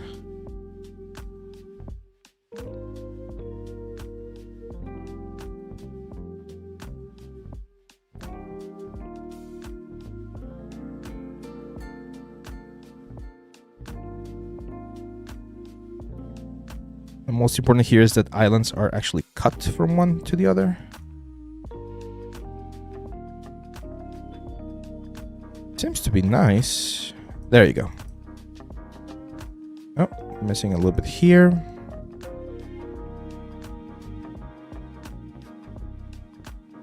But much better.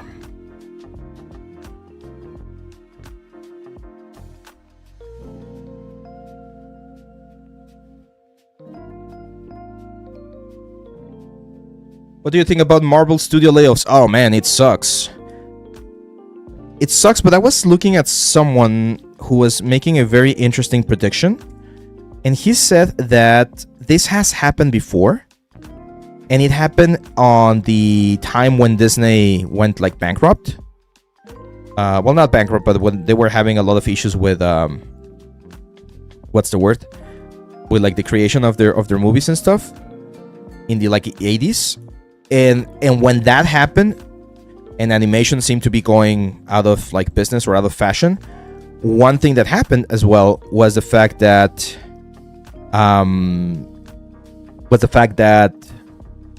indie animation studios were getting better, like better deals and stuff. So games are never going to die.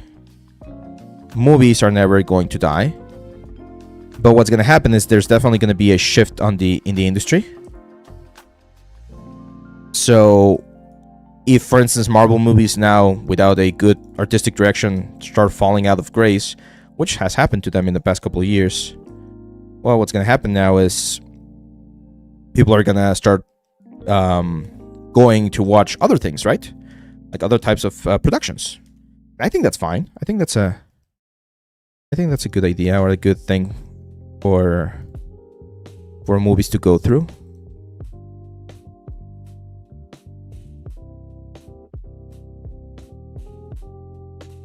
It allows for other types of experiences as well.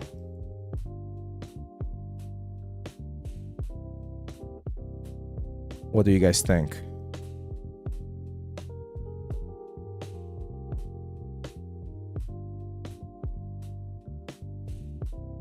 Almost there, guys. Almost there. Couple more clicks, and we can talk about a very interesting thing here. Okay, let's unfold. It's not unfolding nicely just yet.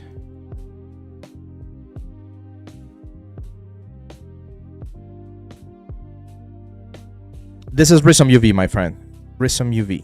It's a specialized software for unfolding and UVs. Awesome. Okay, seems like we're done. Does anyone see any like red elements? I don't think so, right? Everything seems to be unfolded. Anyone sees any red anywhere?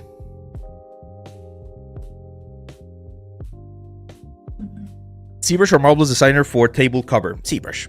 You don't need like Marvelous is amazing. I love it, but you don't need that for just a tablecloth. Okay, cool. So let's save.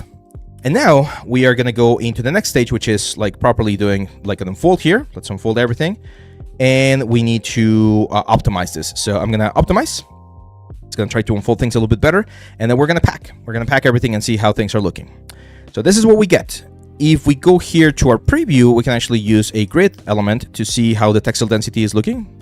And as you can see, that's great. Like everything is getting like a good amount of textile density, but there might be some pieces that are not getting as much. And this is where I like to go and see like, hey, what the hell is going on, for instance, with this piece right here? Like where is this piece coming from? So I'm gonna go to like patch selection tool. Here, I'm gonna take the polygon wand off, go to island mode, there we go. And I wanna see where this thing is. Okay, so it seems like this piece right here is not unfolding as properly as we might expect. And this is where you, of course, tweak certain things. I'm like, okay, you know what? Like, let's cut that little line right there. Let's cut that little line right there. Here. And here. Same stuff over here. Oh, that seems to be cut it. It's over here. And over here. Now if we grab this and we unfold again, things are gonna should be split into other pieces. There you go. That should be better. And yeah, it's just a matter of like checking where things are. Like this is a complex asset, so I don't expect the UV to be perfect, but I do want to like optimize it a little bit more. And now we need to talk about textile density, right? So what is textile density? We've mentioned this before. This model is indeed for games. I do want to use one single map. And over here, I'm going to change the map to 4K because I want to make sure that this is a 4K map. So right now, if we go to Maya, you remember I mentioned that we were going to worry about scales later on. So right now, this thing right here is not up to the scale that it should be. This thing, I think, should be about 1.5 meters. And as you can see, it's only 130 centimeters. So this is not in real world scale. So what I need to do is, first of all, again, I'm going to save over here. Let's start a new scene. And let's bring it in real quick. Import. and we're gonna import the cooler here. I'm gonna scale it so that it has the proper size. But here's the thing: I'm gonna bring this in. As you can see again, if we go to the UVs, you're gonna see that we have proper UVs. Everything's working nice so far. But we are gonna import the big cooler as well. This cooler high, I'm gonna import as well, because this is the one that we're gonna be using for the bakes, right? And I want to make sure that both of them measure the exact same like size that I want. So again, if I think about the size of this thing, I'm gonna create a new cube, and I'm guessing that in terms of height, so in this case in terms of Y, it's gonna be like 1 meter high, so it's gonna be 100 centimeters. And in terms of X, in this particular case, it's gonna be like 150 centimeters, like roughly, right? And in terms of C, I'm gonna say another meter, like 100. So that's roughly the size that I need the cooler to have. Again, roughly, like a rough estimation. So I'm gonna push this up. I'm gonna grab both groups right here, and I need to scale them. I need to make sure that this thing right here fits the area or the volume that I need this thing to have in the real world. So it's gonna be something like that. Okay? Again, might not be perfect, but it's just an estimation, right? Like a very basic estimation. Ideally, if you're going to be bringing this, or you're using an artist or whatever, you are actually going to measure the object, right? So there we go. Now I'm going to grab both of these guys and freeze the transformation so that the groups are set to 0. I'm going to export the high poly again. Remember, we're not doing anything with that just yet. We're going to export that so that when we do the bakes, everything works perfectly. And now I'm going to export this guy again as the cooler. There we go. And I'm just going to say File, Load with UVs, and let's load the cooler again. So now, as you can see, if I select everything right here, it's going to say that we have a textile density of 3.15, right? Our textile density target is 1024.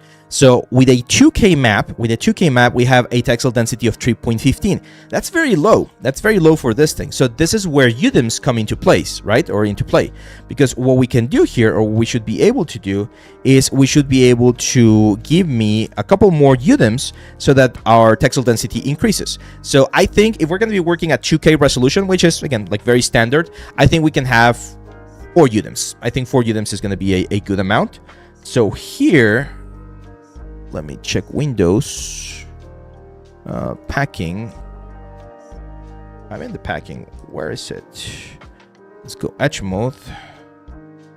So what we want to do is vase orientation. I want to do vertical orientation because I want to have everything. Actually, let's try horizontal orientation because I want to have everything sort of like this.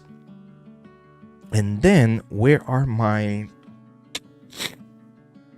UDIM options? It's weird. Oh god. Okay, so as you can see, the packing orientation is working very, very nice. We got a nice distribution of the elements. This is gonna be. Oh my god.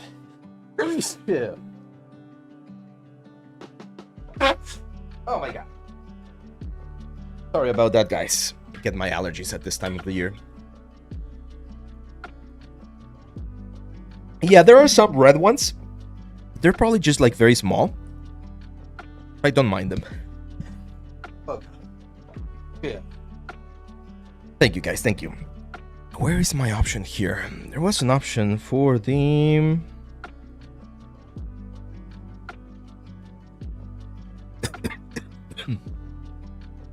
There's supposed to be an option for the UDIMs. Now I can't find it. Where is it? Back layout tools. Sets. Oh, here. There you go. So UDIMs, we're going to set this to 4 UDIMs. There you go. This is on the UV set over here. We're going to grab all of this guys right here and we're going to pack. And it should have packed on the UDIMs. Why did it not pack on the UDIMs? Where is it?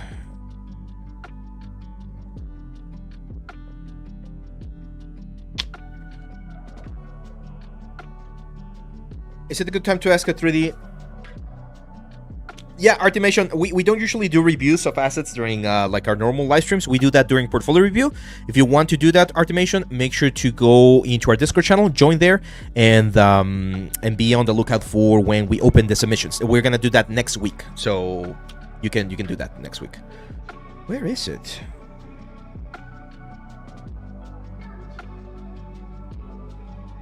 Where is my option?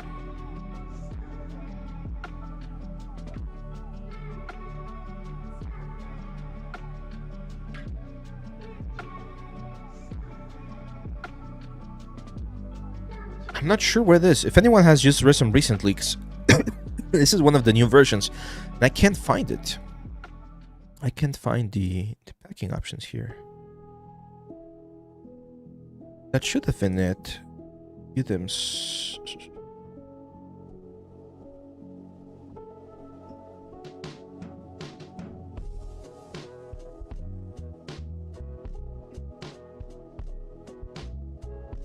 Why is it not packing in items? It was left top. It was over here, but I can't see it.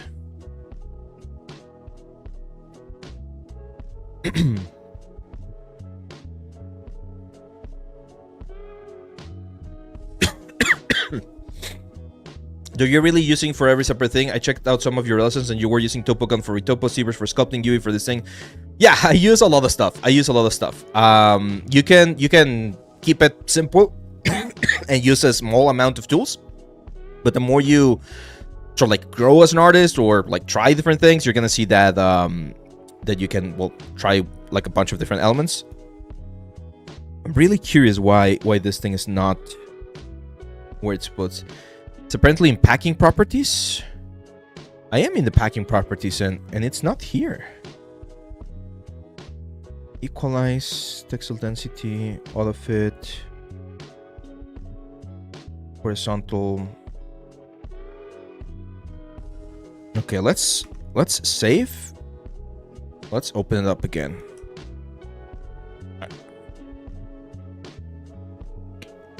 Have I seen the new Metro trailer? I'm not a huge fan of Metro, to be honest, so I haven't seen it. And so no, I haven't seen it, to be honest. Let's open it up. Load, there you go. So as you can see, the items are here. Back translate.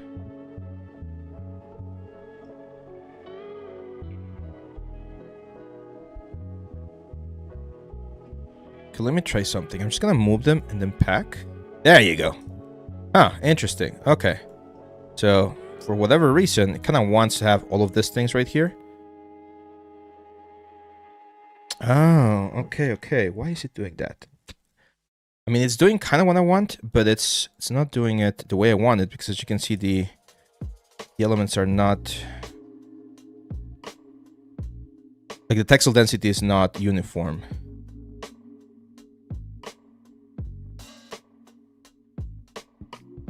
Textile density.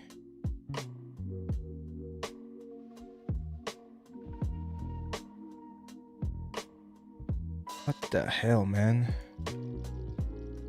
Equalize.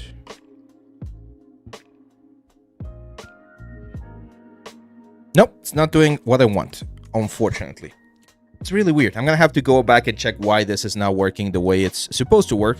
But what I'm gonna do is I'm just gonna go back and I'm gonna go back to Maya. Just gonna go back to Maya. File, import this thing again. Cooler, there you go. And I'm just gonna do it here. So Maya also has its own way to packing things. So what I'm gonna do is just grab all of the shells. I'm gonna say tools, or sorry, modify layout for 16:8. That's fine. And yeah, 2K is fine. Shell per rotation, we're gonna keep this horizontal. Shell per scaling, preserve 3D ratios, and layout UVs. So that should give me a proper distribution of the UVs. So what I want to see here is that everything has the same texture set or texture scale. Seems like it does. So there we go. We're ready to go for the bakes. File, export selection, cooler, export selection. Yes. I'll check that because there was a button to do the proper UDIM like workflow here instead of Rizom, and for some reason it did not work. And we're ready, finally, after, oh my god, 2 hours. 2 hours. We're ready to go into texturing. I'm gonna create a new project. This is gonna be UDIMs, so I'm gonna use UV tile workflow. I'm gonna set this to 2K. Default PBR metallic roughness, that's fine. OpenGL is fine because we're going to eventually be bringing this into like what's the word, into like Marmoset or something. And we're gonna go old cooler, grab our cooler, hit open, and create. First thing I check is to make sure that everything looks nice and fine here in our viewport. It seems to be working perfectly fine. I don't want to see like any weird like shading or whatever. So yep, I like this. And now we go into our little croissant. We load in our high poly. There we go. And this is where the magic happens. So first thing I'm gonna do is I'm gonna change the by mesh name here on the normal map. And on the matching name, I need to check that everything has its own element. And as you can see, we already find a little thing right here where the high poly mesh has something called old cooler sculpt, and the handle low is missing. So I'm going to go back to Maya, back to our high poly. Let's look for that piece right there that's called cooler sculpt or whatever. This one right here, which as you can imagine, it's the actual handle. So we just need to look for the handle. This one, handle low. Change that name to handle high. Grab this whole high poly again. File. Export selection once more. Wait for this to export. And there we go. Which has better optimization? 2 UV and 2K map versus 1 UV map and 4K map. It really depends. So it really depends on the workflow. Some people like to have more maps, and some people like to have one single map. So for instance, this one right here, if we check the textile density, again, at a 4K map, we're going to have 6.34. So I know that if I were to set this at a 4K map, 4098, that's going to be 12, which is what I'm eventually going to be doing. So I'm going to have 4K maps. I know that's a lot for a single asset, but because of the textile density, that might be required. So yeah, match by name is working now. Anti-aliasing, we're going to do a 4x4. That's usually what I like. I'm not going to do ambient occlusion match by name because I do want to have contamination from the ambient occlusion, or not contamination, but I want to have all of these things right here. And let's take a look. Let's see how this looks. Again, 6.3 textile density for a big asset like this. It's fine. Like it's not going to like break your game or anything. So it's fine. There we go. So everything's baking nicely. It will on context and how the asset is used. What are you talking about, Luke Lorry? Double check the bolts on the upper handle. I think what bolt is offset, not sure. I think so. Let's take a look. Beautiful. Beautiful, beautiful, beautiful. As you can see, there's a little bit of an offset right there. And for such a small, or rather for such a big asset and that much surface area that we have, I think this is perfect. This is really, really, really good. If you want to do it, I mean, again, if this is going to be a portfolio piece, I will probably go here to my elements and change this to 4K, to be honest. I'm going to change the bakes to 4K. It's going to give me way more resolution, of course, but it's going to be 4 4K UDIMs, right? So 4 4K UDIMs. Why you use 4 UDIM 2K texture set instead of 1K 4 texture? Because of this. Because I knew I was going to be using 4K UDIMs, and I cannot have a 16K like texture, right? Like that would be like overkill. So in this particular case, I'm going to be using a 4 4K UDIMs for this one right here. I want to preface this by saying this is not something that you're going to be doing in a lot of games because it's very, very heavy. I'm only doing this on this particular asset because it's going to be like a hero asset, right? So I want to have like the best freaking like resolution. But the one that you saw before, the 2K maps or 4 2K maps, it's more than enough. Or 1 4K map for the whole unit is probably going to be more than enough for this, like because there's again too much surface. Why are high texture dimensions bad? Because they're very heavy. Like every single file, like a 4K file, if I'm not mistaken, is like 50 megabytes per texture, right? So if you have 4 textures, your color, your normal, your roughness, and your metallic, that's 200 megabytes of memory that you need to load in order to load one single 4K texture map, right? That's a lot. It's like way too much. So you can imagine right now, because I'm baking 4 4K maps, it's gonna be almost 1 gigabyte of just like texture space. That's why games nowadays are so heavy, right? When you go and download the game, it's 64 gigabytes or I don't know, like 200 gigabytes because it's so many textures, like a space. In today's day and age, in terms of video game production, textures have become like one of the big bottlenecks. That's why everyone wants more VRAM on their GPUs. That's why games are so heavy, because we want photorealistic stuff, and that requires like really high quality textures, and there's no other way to save a texture other than to do this. Of course, there's compression algorithms and things like that, but you're still gonna have like really heavy textures. Are UDIMs usable for production workflow? Yes, yeah, they're usable. Especially if you're using Unreal, you can use something called virtual textures, and you can use that right there.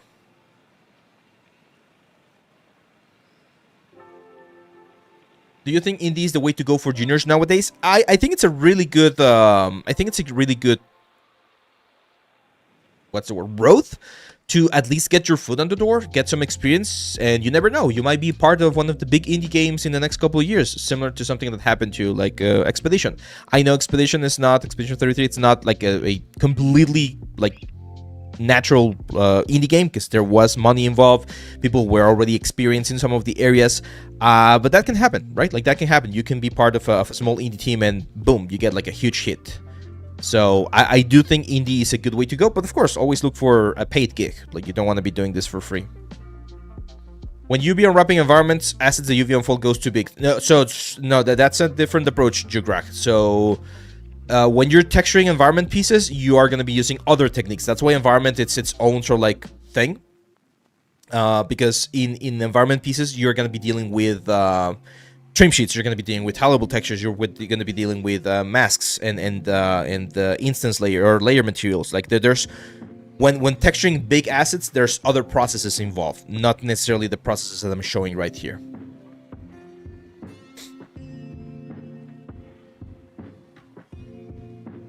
Almost there, guys. Almost there. Again, this is 4K maps, so it's definitely expected for this to take a long time. Which is not that bad, to be honest. It was what, like 4 minutes, 5 minutes? There you go. So now, as you can see, every single little detail that we sculpted inside the ZBrush has been properly projected here to our element. One more thing I need to do is I need to change this to 4K so that we're actually visualizing the 4K textures. And this is going to be, again, the quality. Again, put yourself in the shoes of Leon Kennedy from Resident Evil, and if you're like getting close to one of these guys, this is the distance that you're going to be seeing things at. Like, you're not going to be going to this like super close up right here. So that's why you need to understand that you might not be needing every single thing like the highest quality possible all the time. Did you sculpt this high res? Yes, I did sculpt the high res. This is the high res sculpt right here. So I did not show all of the process. I actually did this on my iPad. So, but yeah, this is what like everything was sculpted. And yeah, now you can see all of the details right here.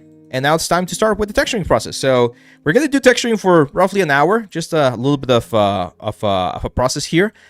I'm not gonna be able to finish the whole texturing process in this live stream. Of course, if you want to check a little bit more about that stuff, we have the substance course. So I know we might have some new people right now on the stream. For those of you that are unaware, we have courses, a lot of courses on my site. Should be on the comments there. And if you want to learn more about texturing, we have the Substance Painter course, and we also have the Marmoset course. We do texturing on both of them. And if you want to check one of the ones that I always recommend everyone is the free course, which is the portfolio workshop, this one right here, where we talked about rendering. And yes, we do this in Blender. So yeah, if you want to check out some of the stuff, support the channel, that's the best way to do it. So yeah, I really like how this is looking. As you can see, we get some really nice details. Everything is baked quite nicely. That's my GPU glitching or whatever. I've been having that issue for a long time now. And now we're ready to start with the processing. So for instance, here I'm going to grab this like pine wood material, just drop it into the element, and look at this. Oh my god, this is why UVs and your proper organization is so important. The moment I drop this wood texture, I immediately get the grain of the wood going in the direction that I want. And again, this is because on the UV side of things, every single UV that I have right here is oriented in the proper direction. This is why orientation and proper UV and retopology processes are so important, because if you do this properly, then doing this kind of stuff, it's very easy. I'm just going to do a black mask. I'm just going to do polygon fill to quickly select all of my planks. So everything that is wood is going to be selected right now, so that I can quickly start texturing this, right? All of these planks right here. There we go. I think that should be it. And this, and this. There we go. So, as you can see, now we have this. There's a couple of things I want to do. For instance, this is supposed to be all wood, so I'm going to go to the wood color. I'm going to sort of like really desaturate it. If I need to bring color back, I'll do it like on my own terms. right? So I'm gonna like really desaturate that thing right there. I'm gonna bring the color variation down as well. And if you remember on the concept, which I have right here, not sure why you need to remember if I have the concept to show you, you're gonna see that this has some like red paint on it, right? So let's do that. But before we do that, let's change the color management thing that we talked about at the beginning. So I'm gonna go project configuration, color management, and I'm gonna set this to open color IO, hit OK. There you go. And as you can see, this is aces, so this should allow us to see the colors, well, literally in a better light. So let's look for like a paint thing, and I have this paint roll, which I really like. So let's do that paint roll on top of everything. Of course, we're gonna add a black mask, and let's start with something as simple as a metal edgeware. And of course, we're gonna invert that so that we start getting a little bit of that like wood damage that we would expect to see from this element.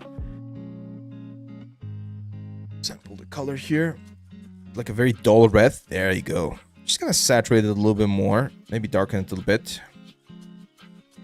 And here's where the beauty of all of the hard work that we've done so far starts showing, because thanks to the fact that we have the high poly, the low poly, the retopology, everything, all of that like super amazing detail starts just like showing. So it's a very good way to get that to show, right?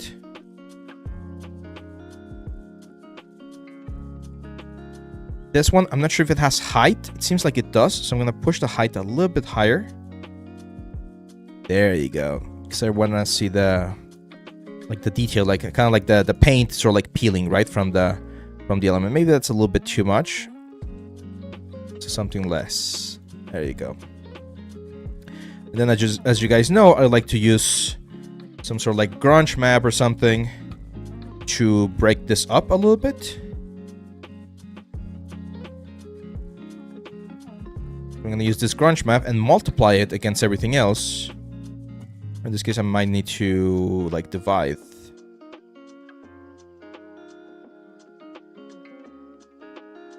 There you go. Linear dodge is working a little bit better. I'm going to use this to break up the effects and not have this damage like everywhere, right?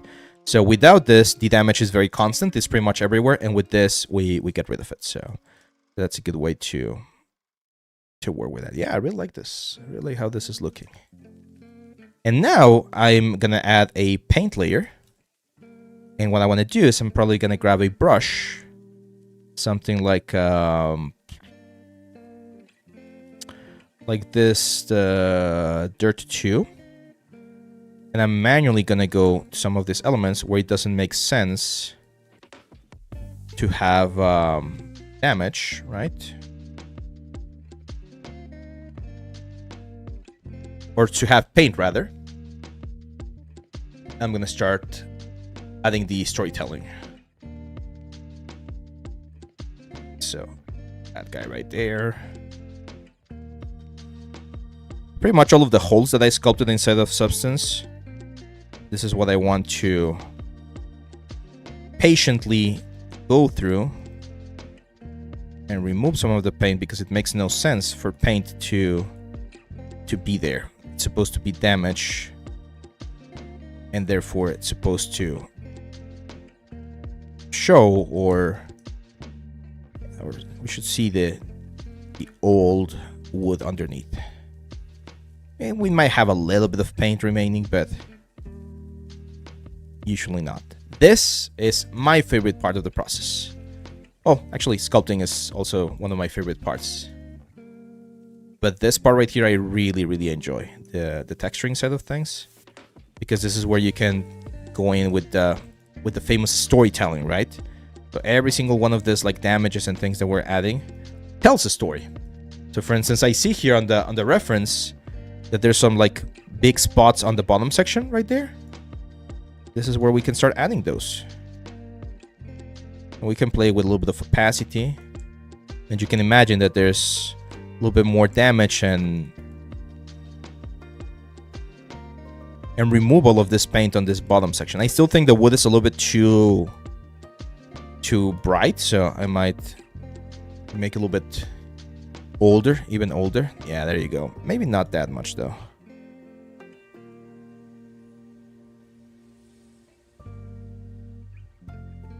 What do you guys think so far? The color management is going to calibrate the colors so that it matches a better calibration for our monitors, and it just lets you see a little bit more contrast. This is the kind of like color management or stuff that they use with like color grading tools and stuff. So it's just a good practice to make sure that everything looks the same in every single software. For people who might not want to do characters necessarily, but still want to learn ZBrush for props like this, should they go with the Oni course? Oh, that's a great question. If you have ZBrush for iPad, I recommend the ZBrush for iPad course because we do a little bit more props on that one. But I still think that you learn a lot from the Oni course because of all of the armor pieces and stuff. So yeah, I would still recommend that one, to be honest. There we go. How do you import and paint UDEMs in Substance? You just import them, man. The only thing you need to do is on the project settings when you're importing stuff, you need to make sure that you select that you're going to be using UDEM workflow. That's pretty much it.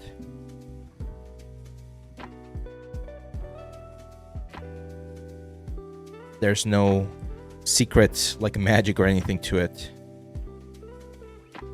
I'm just amazed. Awesome work. I always use color management in Legacy, but I always thought it was too saturated, way too overexposed. Yeah, to be honest, I haven't used like color management before. I saw Wes doing it on the live stream this Wednesday when they were showcasing the ZBrush tools, and I was like, oh damn, I need to do that. Seemed like a good thing to include.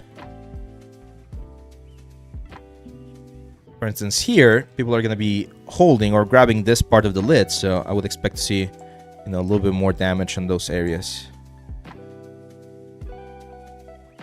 I mean, this is looking quite nice, if I may say so myself. Right?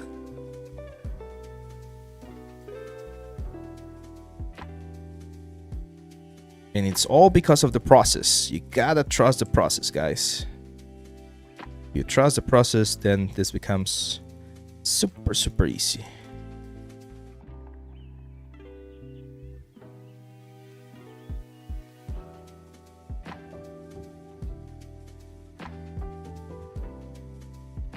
And it's just two textures, just two very basic textures. Then if it's just two textures, why is this looking so cool? Because the model is looking, or because we did a good job on the model. Because our UVs are very clean. Because our retopology worked exactly as we expected it to. So I always tell this to my students, 3D is an exponential win or an exponential fail.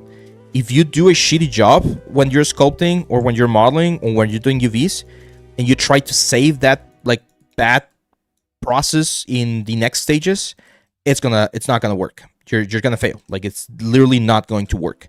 But if you do a great job on the initial stages, then it becomes a lot easier. Here, let me show you another thing that we can do. I want to use some of the strands from the elements. So I'm gonna add a fill layer here, and on the fill layer, I'm gonna look for the cavity mask of that we baked, or sorry, the curvature. Actually, no, I think cavity can work. Curvature. So the curvature mask is it's like a black and white mask. Oh, wait a second, not here. But over here, I'm gonna add a fill layer, and on the fill layer, we're gonna use a curvature map. There we go. So the curvature map right here, one of the things that we can do with this one is we can add this. So I'm gonna do a linear dodge add. Or let's try a multiply instead. No, it's not gonna work. I mean, how can we do this? The problem is we already have a complicated mask stack, so that's why this is not gonna work exactly as expected. Okay, I know what we're gonna do. We're gonna add a fill layer here. I'm gonna look for like this sort of like beige, darkish color for the wood. I'm gonna add a black mask. I'm going to add a fill layer. We're gonna add a curvature mask that we talked about, and if we take a look at the mask, this is what the curvature mask is doing. So what I need to invert this, and I'm gonna add a levels. I'm gonna invert this, and I'm gonna push the values so that we only get like those like super intense white lines from the like grunge that I painted inside of ZBrush, right? That kind of stuff. Something like that. There you go. So now what that is doing is it's adding this guy right here on top of those crevices. That's what I'm doing. So it's a way to like further like push the value. And then of course if we want, we can add, I don't know, like a warp filter or something. with a low intensity, of course. And that's a way to push those elements a little bit more, right? To exaggerate those like crevices that we had from ZBrush. And the cool thing is we can always go back here and play with this mask and decide how much of that effect we want to see through. You could even create or like generate like a mask or something and use this procedurally instead of the game to make the object older or not. And then of course I'm just gonna like to the value there a little bit. So as you can see, it might not seem like much, but it's a little layer right there that pushes or brings back the what's the word? Brings back the elements a little bit more. Hello, Ave. I really like your work and videos. A question I want to ask. I'm a new artist that started 6 months ago doing Character Sculpt. When should I start doing freelance and try to take orders from clients? Like, how do I know I'm ready? You're going to know you're ready once your stuff is up to the level that the market requires. And you're not going to know that unless you put yourself out there, sharing your portfolio, trying to get some clients, right? Like it's a difficult thing. Like, you never know when you're ready. Like, it's not... Like, you're not gonna get like a letter on your mailbox or an email saying, "Hey, we saw your work. You're ready. Start going for clients." No. So you do need to sort of like figure it out yourself. I know it sounds very horrible, but the best way to do it is check your stuff. Check the stuff of people who are already doing work or selling their stuff in like platforms and different like places. And if you see that you're in a same sort of like quality level, like objectively speaking, then just go for it.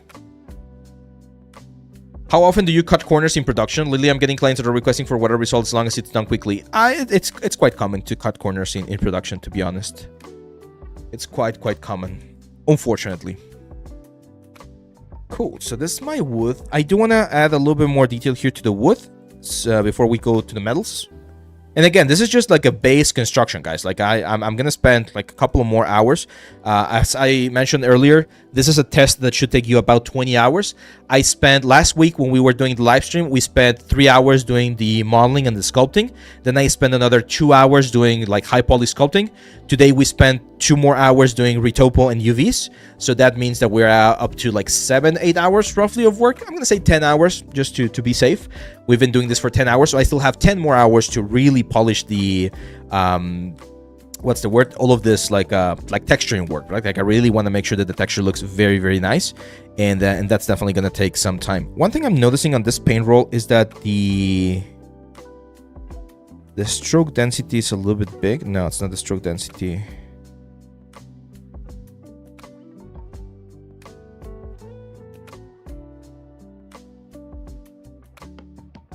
I think it's the size. So I'm gonna go here to the tiling. Yeah, it's that like banding. It was a little bit too big, so I'm just gonna make it a little bit smaller.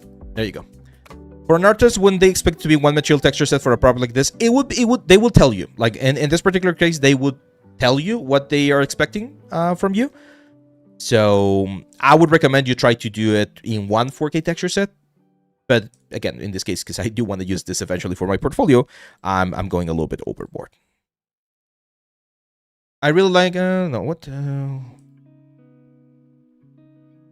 Okay, so what I want to do here, you can see it on the, again, on the reference, is that on the lower sections of the element, things are getting a little bit more dusty.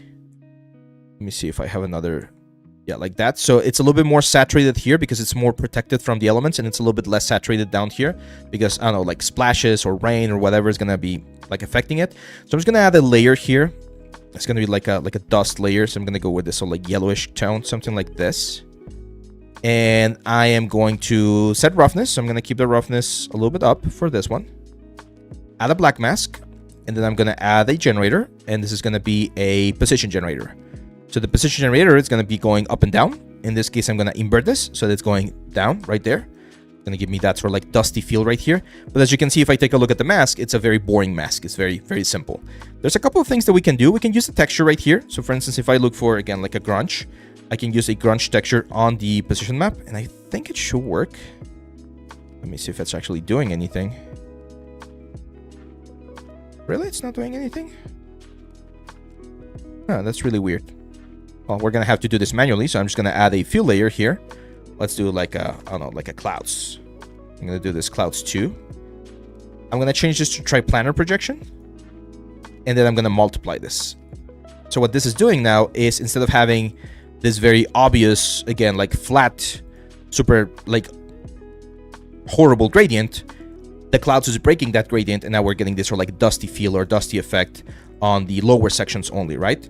And then I can go back to the position here and play with the global balance, because I just want to have this on the lower section like this, so that the upper section here on the element, it remains a little bit more intense, right? So I can play with this and have this sort of like dusty feel or dusty effect here on the lower section. It's like the gradient stuff. And I'm gonna do something similar, but now I want to do it here on this planks. So I'm gonna do a dark. I don't know.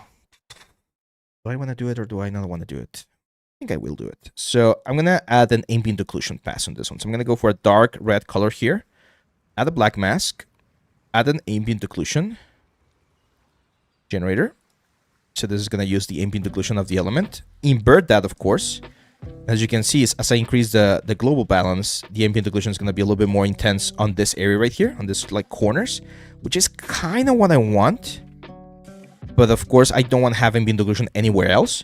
So I'm going to have to add another black mask here, or another like paint. Actually, before that, I am going to break this up first. So I'm going to add another fill layer, get another clouds, and multiply this. So that breaks up the dark effect right there. And then I'm going to add a paint layer. And I'm going to fill all of the upper elements, because I don't want to have any ambient occlusion on the upper like panels. We'll deal with that later. Right now, I just want to have the ambient occlusion on this like side panels here, like that little darkness right there, this darkness right there. That's the kind of stuff that I want to go for. Probably going to tile this a little bit more so that the ambient occlusion is a little bit more messy. There you go. Make sure that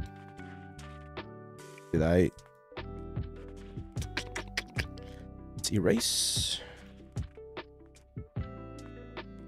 So I do want to have ambient occlusion here. Okay, yeah. As I mentioned, no ambient occlusion here. So we remove the ambient occlusion for any of this guys right here. There we go. So now we only have ambient occlusion here. And of course, I'm going to set this to something like an overlay and play with the opacity.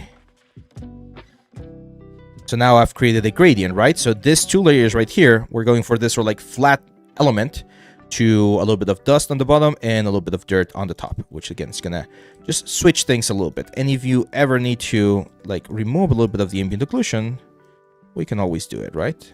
Again, a little bit of storytelling here, making sure that we're art directing and being very specific about where we want this kind of stuff. And I'm going to keep this very, very subtle.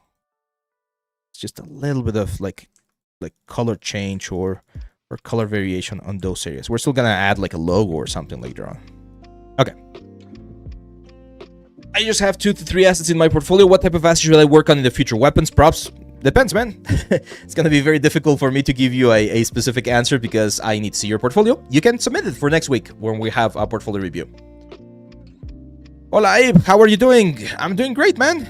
Doing great. I feel like every time I come here, you are working on something else. I'm completely different program. How do you do that? I just like learning. I just like improving. I just like that. Let's go for the metals. So I'm not sure if we have a galvanized metal. Galvanized metal. Yes, nice. So I'm going to create a new folder. This folder is going to be called metal, and it's going to be for the corners and maybe the hinges. Don't remember if the hinges were galvanized metal as well. At least the corners were. Let's drop this right here. Let's increase the scale. Let's definitely increase the roughness. So very rough galvanized metal. The color, it's actually a little bit lighter. Something like that. And of course, this, I'm going to add a black mask. And I'm just going to start filling layers here. So that corner, this corner. No, I think the hinges are going to be a different metal, to be honest. So this is just going to be this galvanized metals right there. They're very rough, very, very rough, and a lot dustier. So here's the fun thing. I can grab this layer right here, just Control C, Control B, And this layer right here, as you can see, is now affecting those elements as well. I'm probably going to change the position. Give me a little bit more dust. And here, I might change this to linear dodge, so they add on top of the element. I might lighten this up. I need to lighten this up because the color of the metal is very light, right? No, Substance, don't crash. It did not save. Oh man. Thank you. The gods of 3D have blessed me today. I have not saved anything just yet. So that could have been very, very bad. That could have been very, very, very freaking bad. Save often, guys. Every 15 minutes, you should be pressing Control S to to save everything. Oh my god. So, yeah, as I was mentioning, now one thing I'm going to do here is I'm going to increase the roughness on this thing. You know what? I'm going to go to the metal galvanize, and I'm going to make this a little bit darker.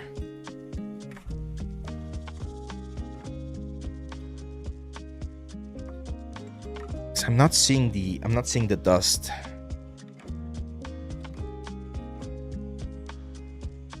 think I'm not seeing the dust because of the roughness. Oh, the metal should be rougher. There you go. That's better. But the metal should be lighter.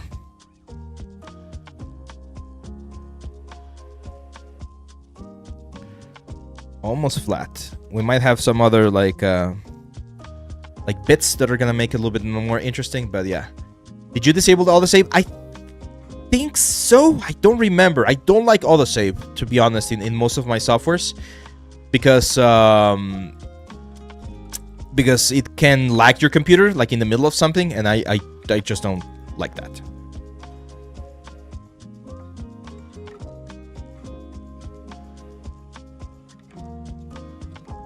Okay, so now we do have a little bit of rust on this, guys. So let's add that rust. And recently they released some better rusts. If you're subscribed, there's some really good rusts.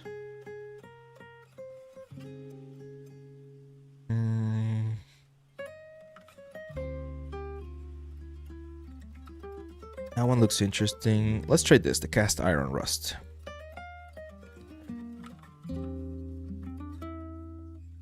See how that looks. Looks nice. It's just that the tiling is too big. Let's go there. The height is definitely too intense, so let's bring the height range down.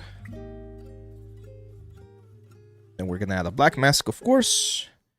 Add generator, and we only want rust on the areas where we expect to see dirt. There you go. That's great. Awesome, right? Then of course we can increase dirt level a little bit. It's gonna give us rust everywhere. I'm gonna keep the contrast low. I want the rust to be very soft.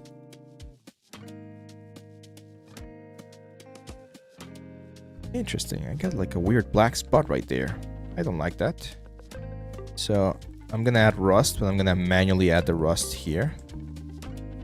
Oh, we got the black spot right there. Interesting. We're gonna have to figure out where that like shadow is coming from. It's on the ambient occlusion. I'm not sure if they're sharing elements or if there's a high poly there. I think there's a high poly and I forgot to add the low poly. I think that's what's happening. It's not a big issue. Like we can easily replace it even at the end. Like I can just like grab one little bolt and add it at the end. So I'll probably be doing that later. Go. I think we missed adding a little bit of dirt to the wood as well, so we'll add it in just a second. This rust is looking quite nice. I think it's a little bit too saturated. I'm gonna desaturate it a little bit. That one on the reference seems to be a little paler. So we're gonna go for a little bit of a paler effect right there.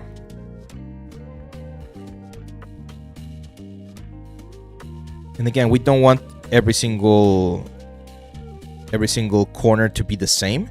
So some corners might be a little bit more intense. Let's say that corner right there on the back.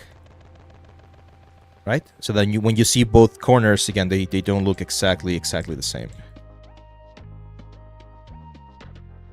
Would you happen to have any advice for someone experienced with SolidWorks in engineering wanting to move into game art or then go back to step one?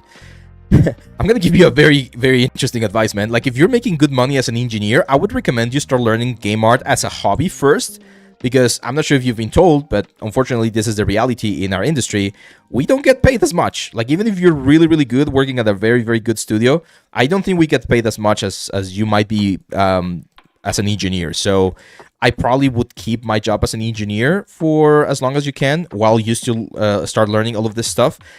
CAD modeling and polygonal modeling is indeed a little bit different. It's not the exact same thing, so you will find some like important differences, but it's not something that you are going to be completely alien to. We still use things like extrusion, we still use things like lofts and things like that. So there are like some similarities to the way we approach things, but you probably will need to start with like square one, because due to the nature of the jobs, the type of like things that we focus on are slightly different. In engineering, you're probably going to be focusing a lot on like the capabilities of manufacturing something, right? Like making sure that it can be actually manufactured. You're going to be focusing on probably things like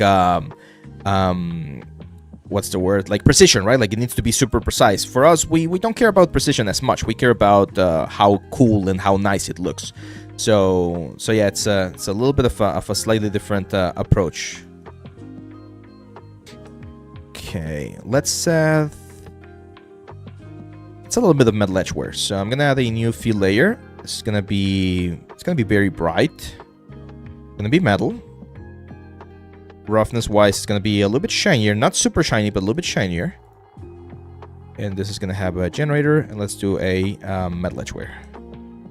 It's gonna hit the corners, and it's gonna help me give me that like little glint or that little sort of like boost. I do think it's a little bit too intense, so I'm gonna go to my roughness and play with the roughness so that it's a little bit closer. Like I just want to have a little bit of a difference, but not too much. And it's probably gonna be underneath the rust. So the rust is gonna beat the metal edgeware. And then of course I'm going to add a fill layer. Clouds, huge contrast, and multiply this because I don't want to have that metal edgeware everywhere. So I'm going to use this clouds to just give me a little bit of metal edgeware somewhere. Thank you for the sub, Pegaso con Flow. Saludos hasta España. What do you think on Indian gaming industry? Will there be jobs? I think the gaming industry, because it's such a universal thing, we are going to see more and more productions from other countries. I know that for a long time, productions have been sort of like centered in the big hubs, which are Canada, the US, a little bit in Europe, and of course, Japan. China has been doing massive, massive leaps this past couple of years. I'm pretty sure there's going to be a lot of Chinese studios like doing amazing things in the next couple of years. So I think every country has a chance. Like this is the beauty about like game development, the fact that you don't need to be on the big studio stages like if you're doing a Hollywood movie, right? Like you can be doing this literally from your home. So that opens up a lot of like room for again for options, but it does require, of course, like knowing the skills.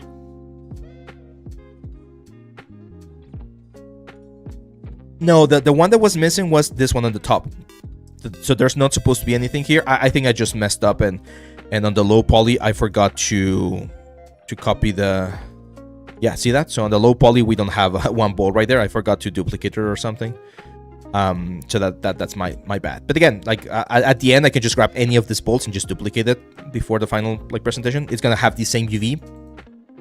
I just don't want to break the flow right now in texturing and going all the way back. Yes, let's Control S to save real quick. Okay, so I like that metal right there. I think it's looking nice. Let's go back to the wood a little bit because we did forget to add a little bit of dirt. So I am gonna use, I have a dirt that I really like. This one, volcanic dirt. It's a nice like material. It has a couple of pebbles and stuff.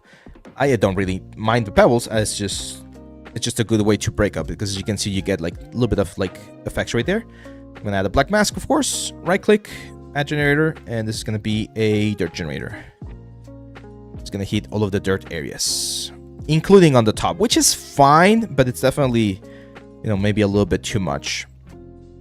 This one I always set to something like an overlay or like a multiply. Actually, this one kind of looks nice with this like brown effect.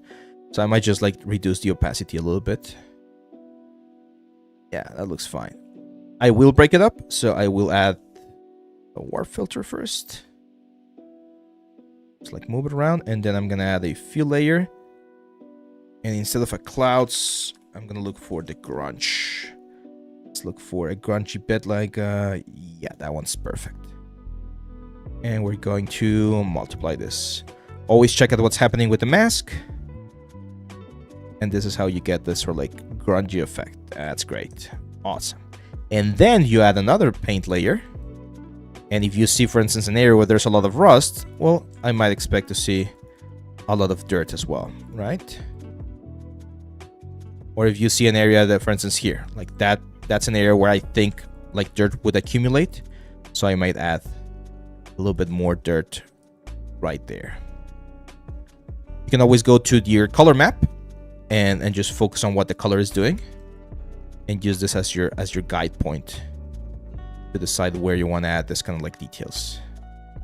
This map, like a lot of people underestimate how powerful it is to go into a specific map, in this case like the color map, and figure out or see what's going on, because it really allows you to appreciate the colors without any light information. Light is always going to change and modify how we see things, so it's important to see what's going on again on a light situation like this. There's a big accumulation of dirt right there, so might as well push it with the color as well. Same thing over here. And then you can just change to a material and see what's going on. So it's a good way to add more visual interest to the element, right? Look at that. Such a small little like detail, such a small little like layer, and look at how much more interesting this thing starts to look, right? Okay, so we're approaching the end of the stream, my friends. I want to show you one last thing, and we're going to be doing the logo. We're going to be doing a very like simple logo here for the element. If you remember again on the element, we had this logo right here, which is like the Coca-Cola logo. Of course, we cannot do the Coca-Cola logo because we're going to get sued. So we're going to create our own logo. It's going to be, of course, inspired on the Coca-Cola logo. So I think we need a font. We need a font. So let's go to the font. The font is a very common like a place to get fonts. And let's look for like Coca-Cola. Coca-Cola. Nope. Let's look for cola. There you go. So we got some. There we go. That's it. That's the Loki Cola. So that one right there is very similar to what we're going for, right? So let's download that real quick. Let's install it. Loki Cola. Install. And now what we need to do is we need to go to Photoshop. And we need to create the logo. Coca-Cola. Why companies and studios are not giving work visa for a good artist? Because it's easier and cheaper to either outsource the work, right? Like pay someone in another country and do the work from another country, or it's easier to just hire someone from their own country. It's just logistics. And here's the thing, like we tend to be very angry about that. It's like, oh, I can't believe that they're not giving anyone a chance. If you were in their shoes, you would be making the exact same decisions. Because again, unfortunately, from a business perspective, sometimes it's not about like giving someone a shot. It's about being as, what's the word? As profitable as possible, right? So why hire someone, let's call this critical cola. Why hire someone and pay for the visa and all of the process and everything when you can A, just outsource the work and have someone somewhere doing that for you, or B, hire someone from your own country. There we go, Loki Cola. Ah, it looks horrible, man. I was expecting a better result here. Oh, okay, we got caps. So critical little dash, then cola. There you go.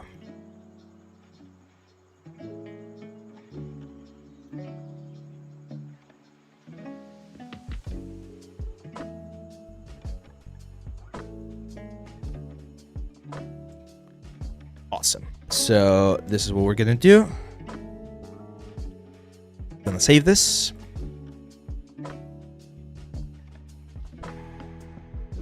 PSD is fine.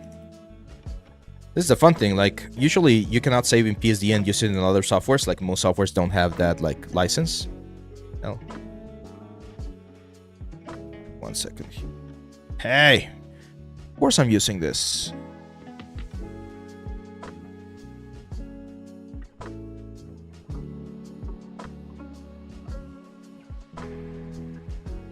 Oh, I know what happened here.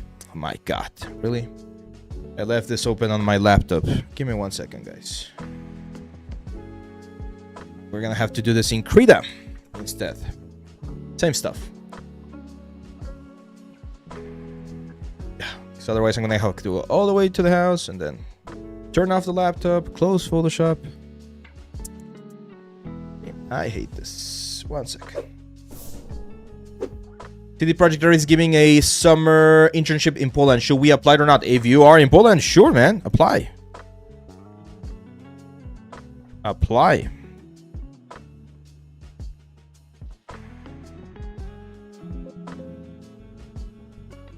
Apply in Poland. 1 second, guys. I'll be right there.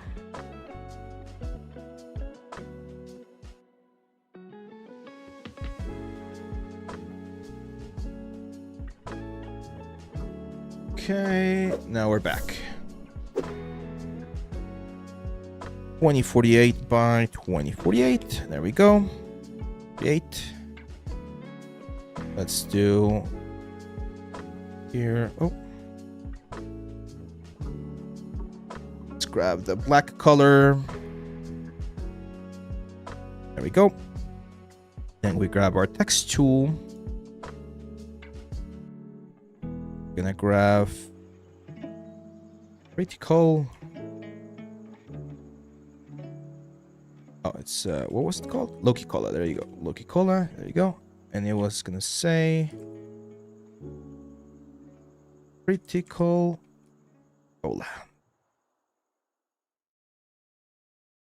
It. Yep. And this thing right here, we're gonna change the size to like, oh no, 250. Go. Let's use transform now.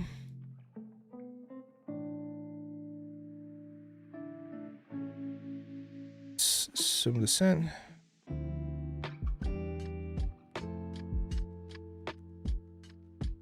Here we go.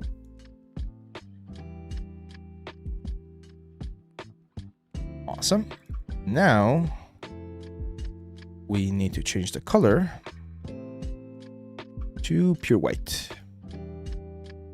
Okay. Now we save this. Save it on the desktop as all cooler, and this is going to be saved as a JPEG in this case. Call this logo. Excellent. Criticola. Let's try Critical Cola for now. And we're going to drag and drop this. And we're going to drag and drop this as a mask. And what the mask is going to allow me to do is I can just expand this and project this wherever I want. Now, this is a flat one, so I'm not going to have too many issues. But there's a new option here to do the 3D Conform tool. Again, I don't think we need it right now. Let's do there. Let's rotate this around. And on the reference, yeah, it seems to be like right around there. Scale it a little bit more. Now, in the reference, and this is again, we're looking at the reference is so important. I see that there's two colors, right? The black color and a white color. So what I'm going to do here is, first of all, the one underneath is a black color. So I'm going to set this to black. I am going to turn on roughness, and I am going to turn on height. On the roughness, I'm going to keep the roughness relatively low because I want this to be like a paint. So I want there to be a little bit of a difference between the paint and the wood. And I'm going to push the height just a little bit up so that it really like creates a nice little effect right there. And then we can duplicate this thing. Go back to the to this fill layer right here and then move it. I'm going to move it to the side and up a little, right? Like that. And then change this to white. And now we're going to get the actual sort of like relief. Now, this one right here, the second one, I'm gonna go to height, and let's see if we can keep this to normal. Yes, I'm gonna keep that to normal so that it sits on top of the other one and it does not add it, right? So we're not getting like the other effect from that one. I'm gonna change the tone here, maybe not that like high on the white color. There we go. That's it. We get the nice little like logo right there without infringing on any on any freaking what's the word? We're not infringing on any trademarks or copyrights or anything. Now, here's what I'm going to do. I'm going to grab both of these guys right here, Control J. I'm going to have them underneath the metal. This is going to be called logo. Eventually, I'm going to have to do this and duplicate it and have it on the other sides as well. But as you can see right now, it looks just like a sticker sitting on top of everything. So I'm definitely going to add a black mask right here. I'm going to add a generator, and I'm going to add a dirt generator. And then what I'm going to do is I'm going to remove the grunge amount so that we don't have any grunge. Because what I want to have here, let's invert this, of course, is I want the areas around the parts where we would have the ambient occlusion to be affecting that stuff right there, right? So as you can see here, where there's like a hole right there, we don't want to see any of that. We can add a little bit of grunge, right, to break up the letters a little bit. There you go. That's working nice. And that's gonna really integrate the whole thing into the wood, right? Like, so it literally looks like it's been part of or it's been destroyed by this grunge effect. So that's what I want to have right here. Can you show how you would do the bottle logo as well on the bottle cap opener? Bottle logo? What bottle logo? What bottle logo, my friend? You mean this guy right here? That's just a logo, man. Like that one, just literally go and look for glass bottle icon. There you go. You can use any of this as a mask, right? So that's not a big deal. So yeah, that's it, my friends. I think we're gonna stop it right here. Let me save real quick. Today was a big one, right? It was a very, again, like technical like breakdown or technical sort of like situation with the whole stream. It required us to do Retopo. It required us to do UVs. It required us to properly prepare our bakes and everything. But thanks to the fact that we've been following all of the traditional steps of like element creation, it was like it was relatively easy to do. I think there's still like, again, like probably like 2 or 3 hours on this thing to make sure that it looks as nice as possible. Remember, this is 4K. We're working at 4K right now. I know this is very, very big. If I was doing this for a game, I would definitely be working at 2K, which would be the equivalent of working with one 4K map, right? So if I switched it to 2K, you can still see it looks quite nice. Like, yes, we definitely lose a little bit of like intensity on some of the elements. Things are not as sharp and as clean, but even at 2K, this is still like looking and working like quite nice. Because eventually I do want to make this for a portfolio piece. I am going to be keeping this at 4K just to get the best sort of like result. But yeah, you're free to play around with texel densities and try a different approach for your own test if you're following this along. Yeah, that's your answer, right? Kepkas, there you go. Where do I learn game map making in Blender? That's a great question. So that's what I was gonna like close with. If you guys want to learn about this, because I know like in this like 2 hours I cannot cover every single reason why I'm doing what I'm doing, but this is what the courses are for. So in case you want to do that, man, like this is probably the best course for you. This is the Blender 3D AAA weapon for games. It's on our site. I think I can link it. Can I link it? I think I can link it here in the chat. Yeah, there you go. So that's the link. So if you want to learn this whole process, right, like how to create props for games, this is the course. This is where we go over modeling, retopology, UVs, texturing, and we use Blender pretty much exclusively, except for the texturing part. On the texturing part, we do use Substance Painter, of course, because we need to get like the best possible result for our textures. So if you want to learn like all of the principles of this high poly, low poly workflow that we're going over right here, well, that's the course for you, my friend. So yeah, that's pretty much it. Last question for the balls. Do they share? In this case, you're not sharing UVs, so eventually I can have each ball have a slightly different like texture. But ideally, yeah, you might just like share the UVs. Like it depends on the production. It depends on how optimal you want to be in certain things. But yeah, it is an option for the elements to share the same UV texture. Okay. So yeah, that's pretty much it, my friends. Please don't forget to, well, like, share, subscribe. In YouTube, we were really close to 80k subs. That's gonna be a big milestone here on the channel. Thank you everyone for being here. I hope you've enjoyed this process so far. Next week, we're gonna be back here with portfolio review. That's gonna be a big one. So again, if you want to participate in portfolio review, you need to join the Discord channel and you need to follow the instructions on the post that we're gonna be sharing next week. Once we do that, well, after that, I think that's gonna be pretty much it. Maybe we'll get back to this asset for the final rendering presentation, but yeah, I think it's time to move on to onto something else. So yeah, thank you very much, my friends. I hope you have a great weekend. Get some rest, get some 3D done, and I'll see you back very soon. Don't forget, always learning, always improving. I'll see you back on the next one. Bye bye.